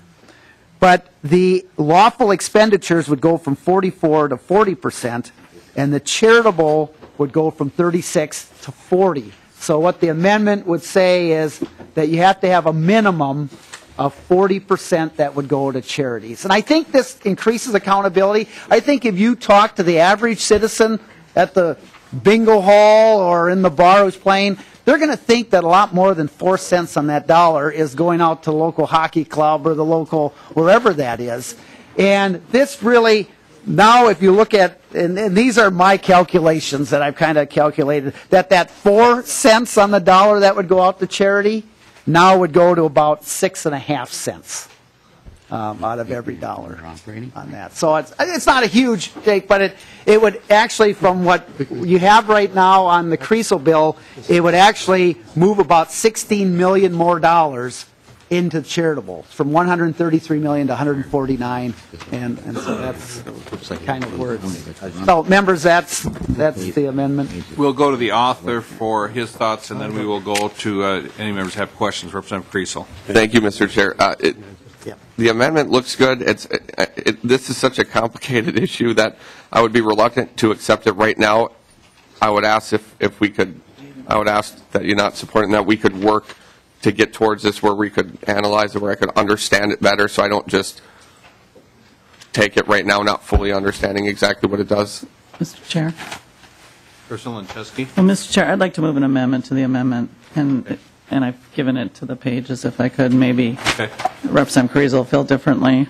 And Mr. Chair, I'd like to move to amend the H1485A18 amendment, which is Representative Marquardt's amendment to House File 1485, and I'd ask for roll call.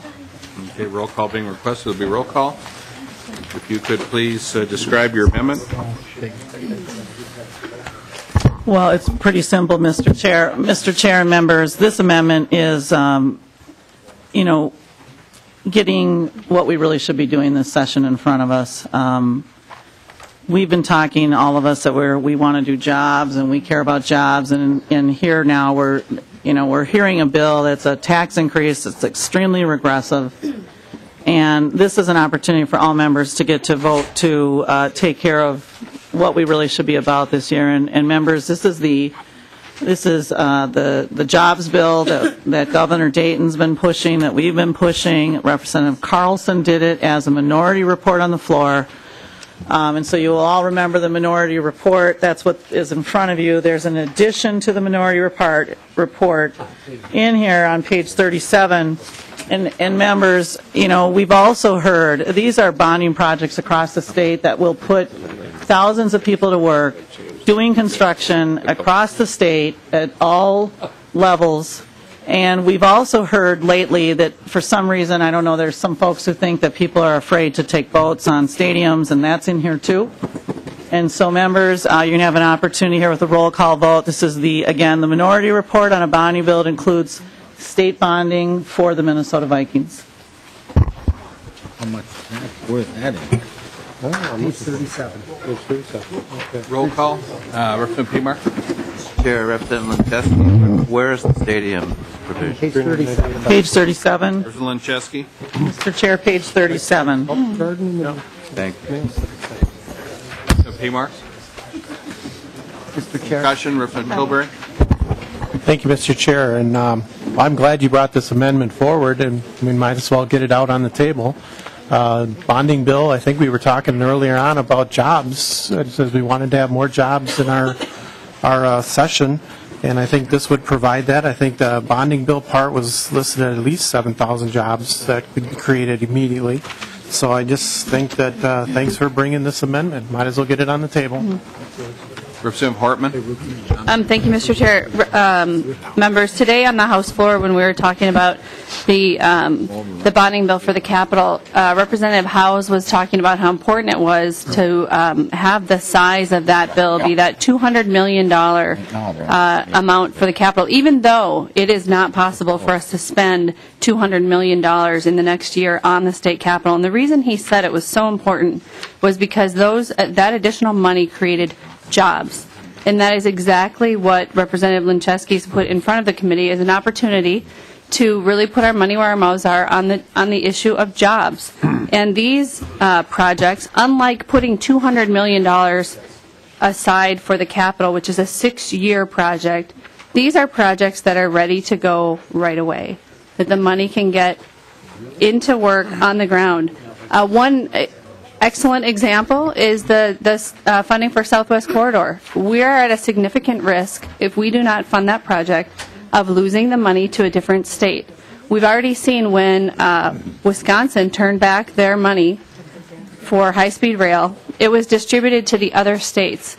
The way federal transportation dollars work, you're in a queue, and we're in line. And if we don't take the money and meet the benchmarks, they will give the money that's available to other projects that are ready, that are moving forward, and that do have the state support.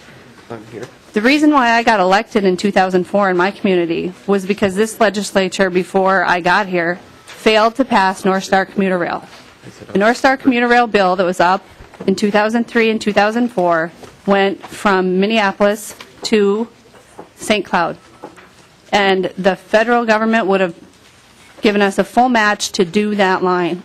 What happened? We didn't do it. And the federal government changed the standards, and we lost half that line.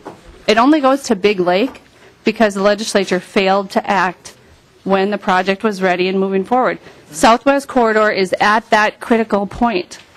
So if people are really serious about what they were saying on the House floor today about getting jobs out there, let's do it. Let's vote for jobs.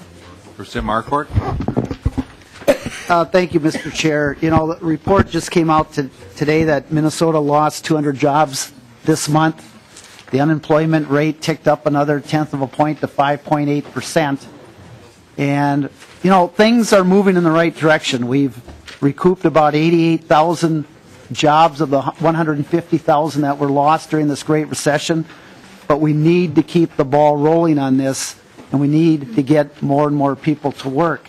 But besides that issue, I think it also is a very good solution on the Viking Stadium funding for the state portion. Here's why I say that, is that there are a number of members here, and I think around even this table, that want to see a Viking Stadium. I do. I want to see the Vikings stay here in Minnesota. I think they're part of our tradition. They're an asset. They're entertainment value. I'd like to see them stay. But I think a lot of people have concerns with some of the funding sources that have been mentioned for that stadium. As far as, they're concerned about what type of funding, whether or not it's, regressive, whether or not it's going to realize the dollars that are going to be there. I think people are concerned that some of the current funding sources that are being talked about creates the wrong priorities. So here with bonding, we would have a guaranteed, assured source of revenue for the Viking Stadium. And also a source of revenue, general obligation bonds, that every member around this body, except one, have voted for at some time. Maybe not everyone has voted for a bonding bill, but it's something we have all voted for in the past. So remember, this takes care of the $398 million issue as far as the state's portion of the Viking Stadium. It's something that can move things forward. I think you're going to see a majority support of members here on this side of the table. So it's a bill that gets people back to work. It's a bill that funds important projects around the state and helps solve it does solve the state portion funding for the Minnesota Viking Stadium. So members, I would ask for your support. Representative Carlson. Yeah, Mr. Chairman, I've been quite involved with the bonding portion of the bill, or the traditional bonding part of it, for some time. And some of us on this committee are members of capital investment. And a couple of things I'd like to point out. There was a lot of concern expressed about the amount of money that was being provided for HEAPR. Now, that's what some would call the repair and betterment on our college campuses. In this amendment, there's $35 million available. And the reason I point to that's one area where you put people to work almost immediately. The University of Minnesota, MNSCU, testified that they are ready to go. And there's $35 million in here for each of those institutions. So that's going to be jobs almost immediately upon the signing of the bill. Some of you may recall when Governor Gayton did his State of the State, at his bonding level, he talked about 20,000 plus jobs. And you remember he footnoted it and he said, even if you want to argue with that and cut it in half, we're still talking about 10,000 jobs. You add in then the money on page 37 that expands the bill to include the stadium, and you're probably talking, I would guess, somewhere in the neighborhood potentially of 30,000 jobs across the state of Minnesota. So this is truly a jobs bill, but I think we have to understand that these are not make-work projects. These are projects that were requested by our state agencies, by our higher education systems. There are projects in here to help us remain competitive. But when I mention the HEAPR, the repair and betterment, keep in mind then that we are protecting our infrastructure. And I'll just use one example up my way, one of the technical colleges. They need, for those colleges, if I recall correctly from the Capital Investment Committee, $200,000 for roof repair. And that's the kind of thing, roof repair, tuck pointing, and that kind of thing. If you don't address those kinds of issues, it's simply going to cost you more later. The other thing to keep in mind is the target of opportunity.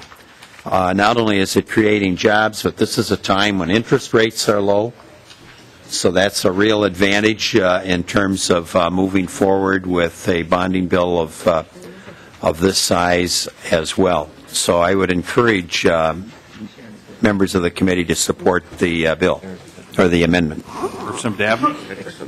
Thank you, Mr. Chair, and thank you, Representative Carlson, because I think this is an amendment worthy of support, and I want to pick up on a couple of the things you touched on, the asset preservation priority that's in here. When I, in the dozen years that I've been here, have looked at bonding bills, I look first to asset preservation, because as politicians we're good at talking, and we like to point to the stuff we build.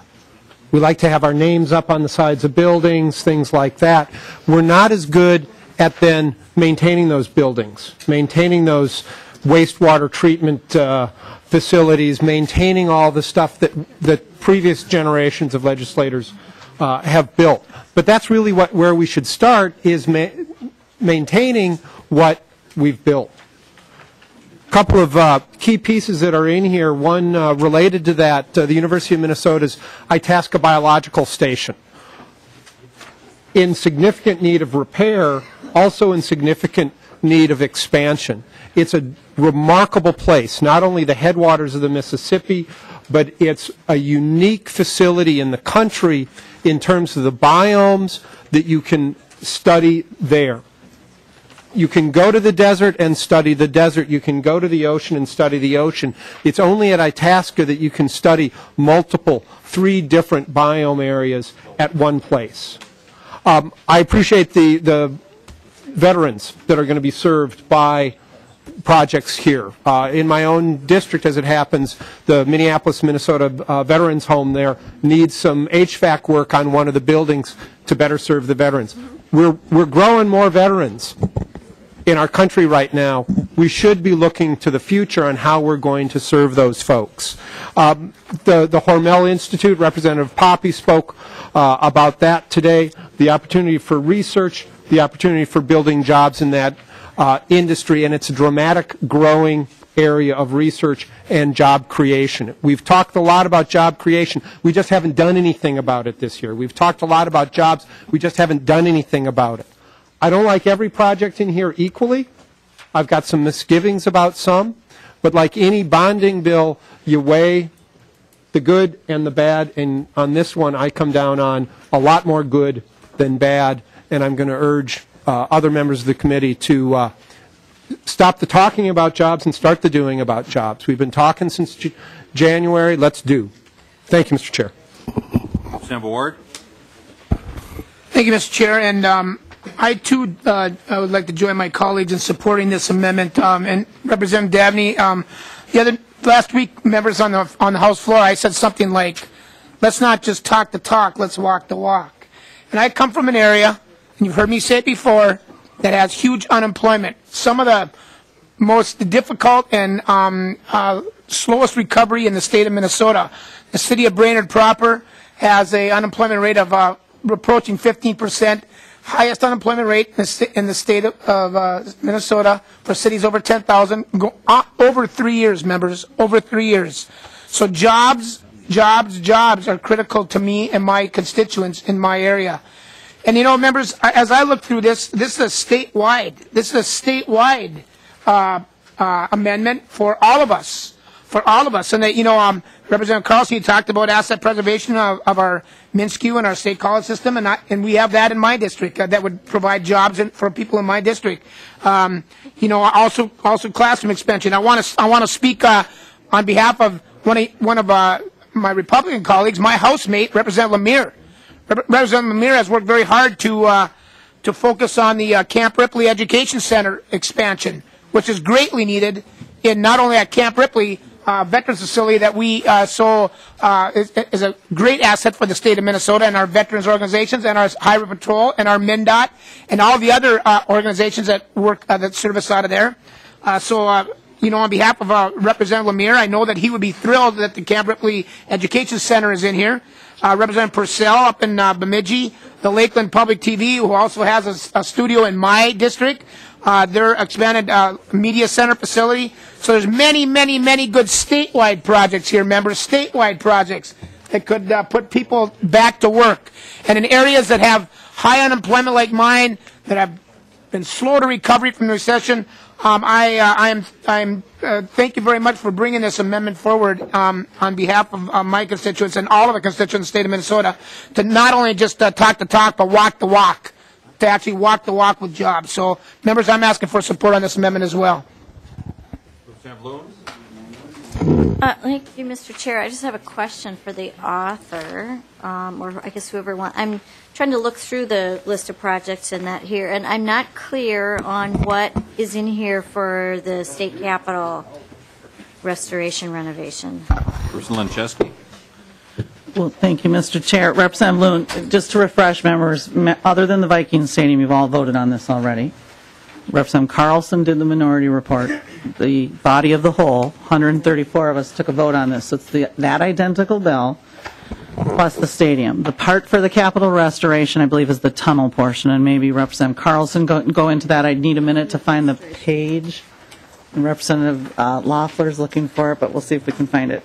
And while I'm looking for that, Representative Loon, I just, I'm glad you're asking a question because I wanted to let you and Representative Downey know that there's a lot of things locally close to us that we care deeply about in this bill, and I hope you'll really consider it. And Representative Downey, who's now running for the Senate, and maybe representing Bloomington next year in the Minnesota legislature, there's a building on our boundary between you and I, and it's Normandale Community College, and it will actually fall just in your district and just one block out of mine, and that's in here too, and I really hope you'll consider taking a look at that. But I know you're going to care a lot more about that facility real soon, and so Representative Loon, I'm going to take. Oh, Representative Loeffler can point to the exact language, Mr. Chair. Loeffler. Thank you, Mr. Chair. And the appropriations to administration are on pages 20 and 21. They total about, I think, if I'm doing the math right in my head, it's about 31,000. I think there's 13,500 for asset preservation of the capital, million, 7.5 million for an electrical upgrade. $6.6 million, which is to rebuild the handicap accessibility and the security improvements needed because of the tunnel system, and $900,000 for campus parking replacement due to reconfiguration. So it's not the full package. It's a start towards it. There may be more here. I don't have the whole minority report memorized, but that's what I was able to quickly put my fingers on. There may be another section as well. I'll keep looking. Representative Loon. Thank you, Mr. Chair, and thank you for that assistance, Representative Lawfer and Representative Linczewski. Well, because I was listening to the debate here, Representative Portman mentioned the vote today and the discussion on the importance of doing the capital renovation and all the jobs, but yet I don't recall the vote totals exactly, but I don't know if any of the people sitting on that side of the table even voted for that. So, I guess I'm not clear on the objective here because we had an opportunity to do a bonding proposal to, repair the people's building, and yet it got very little support from a number of members raising this as an issue. So I'm confused. So, Representative Downey. Thank you, Mr. Chair. And Representative Linczewski, if you throw in the Zamboni for Braemar Arena, maybe we'll have something to talk about. But I don't think I'm going to nibble here on something that would just absolutely blow the doors off of the collective debt that we're incurring here at the state. I do have one quick question and then maybe a statement, and it's for the author of the amendment. So you've got $398 million for the Viking Stadium, and I will admit to not maybe having read the Viking Stadium bill closely enough, but my recollection is that there's $650 million of bonding required to fund the existing iteration of the Viking Stadium bill. Where do we get the remaining, 200 and some million to close that gap? Representative Linczewski. Thank you, Mr. Chair. Thank you, Representative Downey. And Representative Downey, you know how bonding bills work. I mean, you're right. You don't like every part of them, and I don't like every part of this either. But the point of this amendment is to do what we're supposed to be doing. We've heard rumors that you all are planning to adjourn Wednesday or Thursday. The pink slip was on my desk when I sat on the House floor today that said, where do you want your mail to go once we adjourn? And what about your parking? And we all know what that means. When the pink slip shows up on your desk, you're going home. And so we know we're going home, and we have, we're trying to get some jobs going here. But very specifically to that, because I think you and I, may have similar views about that particular piece in a bonding bill. And again, everybody doesn't like every part of a bonding bill. This covers the state share. Looked at the numbers from Representative Lanning's bill, and it matches up with the state share. So there would still be a local share. I'm sure Representative Lanning would breathe a big sigh of relief because his bill would just have to think through the local share piece, and this would do the state share in total. Representative Downey.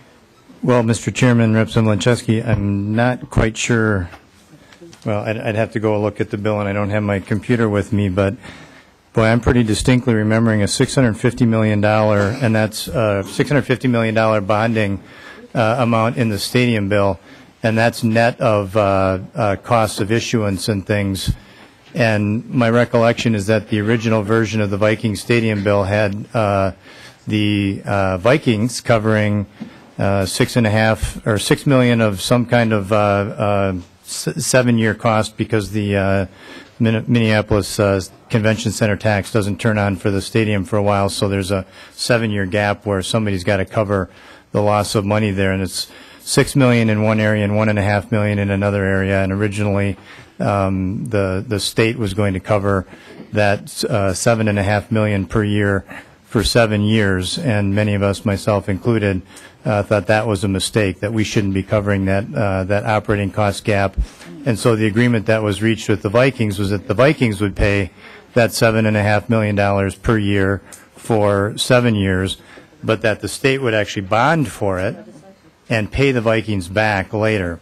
And so there's a lot of moving parts in that Vikings bill, and I was curious why this advertised number of $398 million all of a sudden turned into $650 million in the Vikings Stadium bill.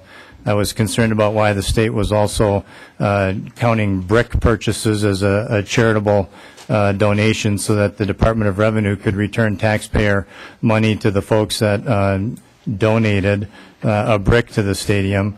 I was concerned about the fact that we weren't doing environmental reviews on the stadium. I was concerned about the fact that Met Council appeared to be contributing some dough to the stadium by waiving some kind of a wastewater fee. It looked like we're waiving property taxes and sales taxes on the construction materials.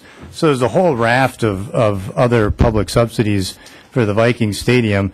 And so somehow this number, and I think you can go look at the bill, I think it's in there, $650 million of debt from the state required for all the moving parts of the Viking Stadium bill. So I don't quite know how the $398 million works out here. But members, there's a bigger statement to be made about this little game that's being played here. And the reality is Governor Dayton, Mayor Ryback, and Ted Mondale for 6 months have been playing a PR dance with the public and the legislature, governing by press conference and media release, never having a bill that works, never having a coalition of votes that can even get the bill out of a committee, and hoodwinking the public into thinking that they're actually doing the hard work of governing to produce a stadium bill. And they were not. And it was proven in committee.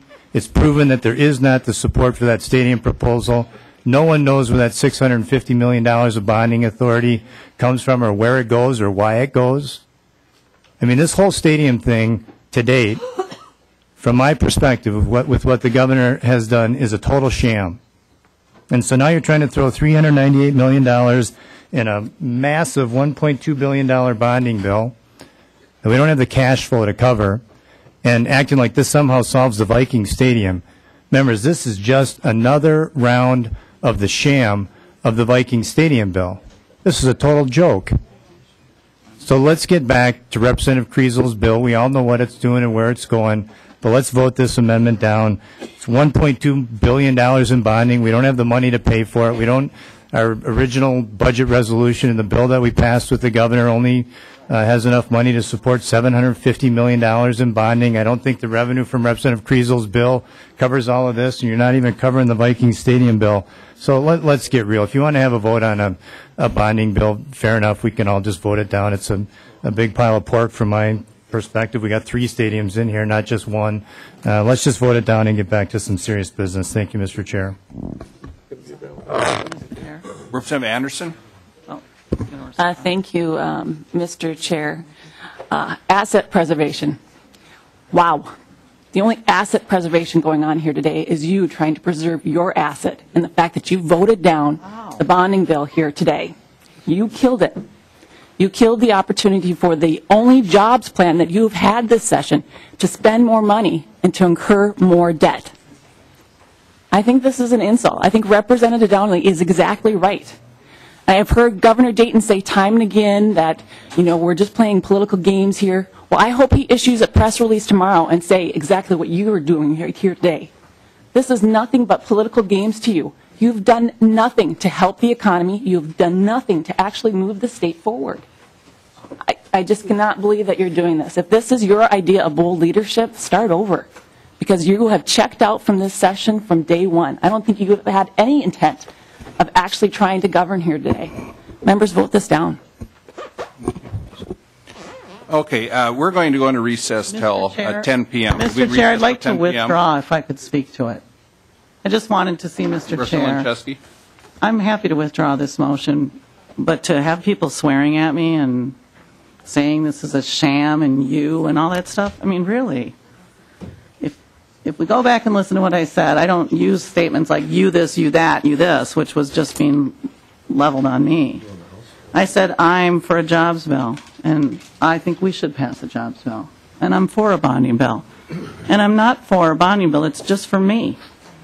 And I think as you watch people speak here, you know, there's also been another game going on, and Representative Downey took the time to explain his anger at the governor, and I heard it, and I'm sure someone will tell him about it.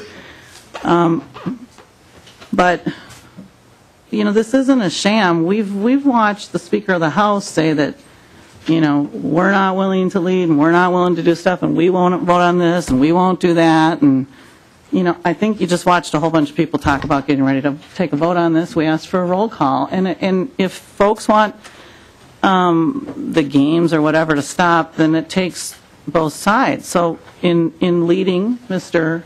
Chair, I'll withdraw the amendment. But, Mr. Chair, I will say, I think it's disrespectful what just took place. And I don't think people need to talk that way in this committee. We have strong opinions. That's okay. I'll withdraw the amendment. The amendment is withdrawn. Next amendment, please. Representative Marquardt. Thank you very much. Well, I guess getting back to the A18 amendment, thank you, Mr. Chair. I guess, Representative Kriesel, if you'd be willing to, look at this and work with this. I just really think the public would be somewhat surprised at really, for every dollar they're putting in on a pull tab or a bingo game, how little is going back out to the charities. And so, I know people think they're putting in a lot more. So I guess they have, and like I said, I think Mr. Barrett and the control board has done a wonderful job in the last few years of setting up a system that you can look quickly at a group, see how they're doing based on ratings, and I guess I'll withdraw my amendment if we can work further on that too. So, Mr. Chair, I'll withdraw the A18 amendment. The A18 amendment has been withdrawn. Next amendment, please. Mr. Chair. Representative Dabney. I'd like to move the A17 amendment if I could. Okay, let's get that passed out. And if we could get the next one passed out too. Thank you. Mr. Chair. Representative Dabney. Thank you. I'll speak to the amendment if that's acceptable while it's being distributed. Everyone has it in front of them. Thank you, Mr. Chair. Mr. Chair, as you'll recall, last year the resolution of the shutdown that was negotiated behind closed doors in a dark and locked Capitol included increasing the shift in education. Governor Pawlenty had moved the distribution of state funds to our schools from 90-10 to 70-30. The GOP majority last year moved it an additional 10% to schools only receiving 60% of the funding that they're owed each year and getting 40% rounded back to them the following year. The majority this year put forward a proposal to raid the state's reserve funds that have been largely replenished in order to repay part of the shift. Governor Dayton wisely, being fiscally prudent and responsible, vetoed that bill. This amendment simply says let's take the extra revenue generated by Representative Kreisel's bill and do what state law already establishes. Stand up and do the adult thing and repay the school kids of the state first. And with that, Mr. Chair, I'd ask for a roll call. Roll call having been requested. Representative Biskins.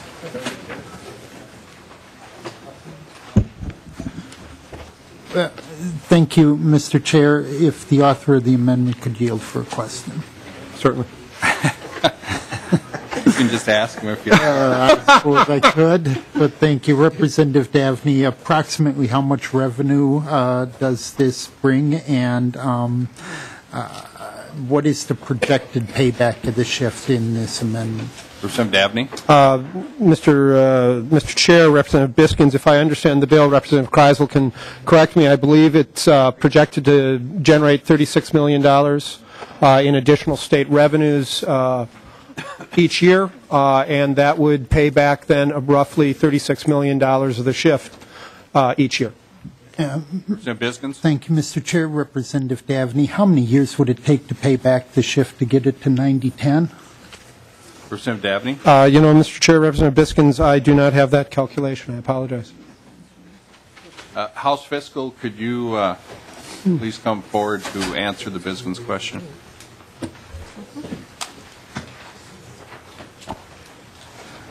Mr. Chair, Cynthia Templin, House Fiscal Staff. Just looking at my cheat sheet for the shift. After the February forecast, the repayments would, for the school shift, it's $2.46 billion. So it could take a while.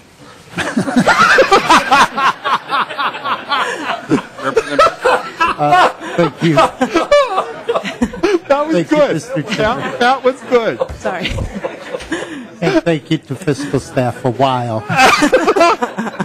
Relative terms, but we may live to see it or probably not. Representative Daphne, do you recall prior to the global agreement, which actually concluded the state shutdown, did the governor propose any shift in school aid payment? And if so, do you remember what that percent was? Representative Dabney. Mr. Chair, Representative Biskins, I know there were some numbers floating around, but what I know is that where the GOP legislative majority landed was borrowing $750 million that will be paid back. I think it's rounds up with interest to about $1.1, $1.2 billion, much of which will, of course, it's over 20 years, so kids who aren't able to vote today will be paying for that for a long time. And then they insisted, your majority insisted on an additional 10% shift in school funding. Thank you. Business?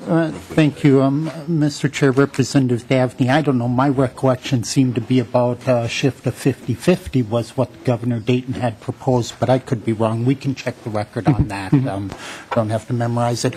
Representative Daphne, I want to understand why, when the shift occurred and the DFL was in the majorities in both the House and Senate, we refer to that as Governor Palante's shift. And then when the shift occurred and the GOP was in charge of the House and Senate and we have a DFL governor, then it is the legislature shift. Help me understand the nuances behind your statement. Dabney. Thank you, Mr. Chair, Representative Biskins. I think in the first case it was at the assistance of Governor Palante, and in the second case it was at the insistence of the GOP majority and their unwillingness to take a balanced approach to resolving last year's budget deficit. Well, thank you, Mr. Chair. And then the insistence of the GOP majorities in the legislature when the governor actually proposed 50-50 shift. That's curious, but a lot of times logic here in the legislature seems curious to me. So I'll just leave it at that, Mr. Chair. Thank you, Representative Biskins. Representative Downey. Thank you, Mr. Chair. And Representative Dabney, I actually had this amendment drafted in a similar fashion before, and then I chose not to offer it on this bill because I believe, and fiscal staff can correct me if I'm wrong, but this is, we're not doing anything with the $36 million that comes in from Representative Kriesel's bill, and so it's simply just going into the general fund, and given that we already have surplus and we've replenished our cash and budget reserves, this $36 million under Representative Kriesel's bill already automatically goes to pay down the school shift. So I don't think we need your amendment to actually accomplish the same thing unless, Mr. Chair, maybe a question for the author. Certainly. Thank you, Mr. Chair. Representative Kriesel, are you appropriating the $36 million in fiscal year 13 to any spending purpose in your bill as it stands today? Representative Kriesel. Mr. Chair, Representative Downing, no. So, Downing? Mr. Chair, maybe I could ask staff to confirm this, but this was my understanding was that under that circumstance and under the existing forecast that we have, the net impact of this, if we added it into the spreadsheets, is $36 million extra dollars into the general fund, and given where we're at, that'll automatically go to pay down the shift. So I think the amendment's just redundant, superfluous. People could vote how they want, I guess. Okay, Representative Carlson. Yeah, just a little history on the shift, because some of us were at the table. Where Plenty bought into the shift concept was after the House, with an overwhelming vote, turned down his appropriation bonding approach of over $1 billion. And that had been an anchor in his budget.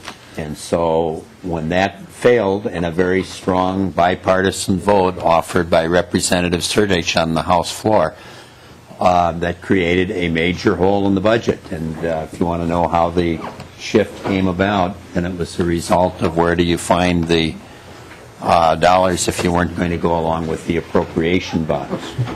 Now, there was a history with appropriation bonds, a shift in the attitude of the majority party in the legislature after Pawlenty left office. You'll recall then it wasn't $1 billion, but $700 and some million in appropriation bonds. So you have to tie all of that together, and when the legislature, especially the House, created a major hole in Pawlenty's budget by $1 billion on those appropriation bonds, it had to be made up somewhere. And that's how the shift came about from the standpoint of the governor's office. And I don't know if the former commissioner, he's sometimes here, is in the audience or not, but he could probably confirm some of what I am saying. Okay, there's no one else on the list. We're going to recess until the call of the chair, hopefully about 8:45. There'll be a Republican caucus in room 585. We are in recess.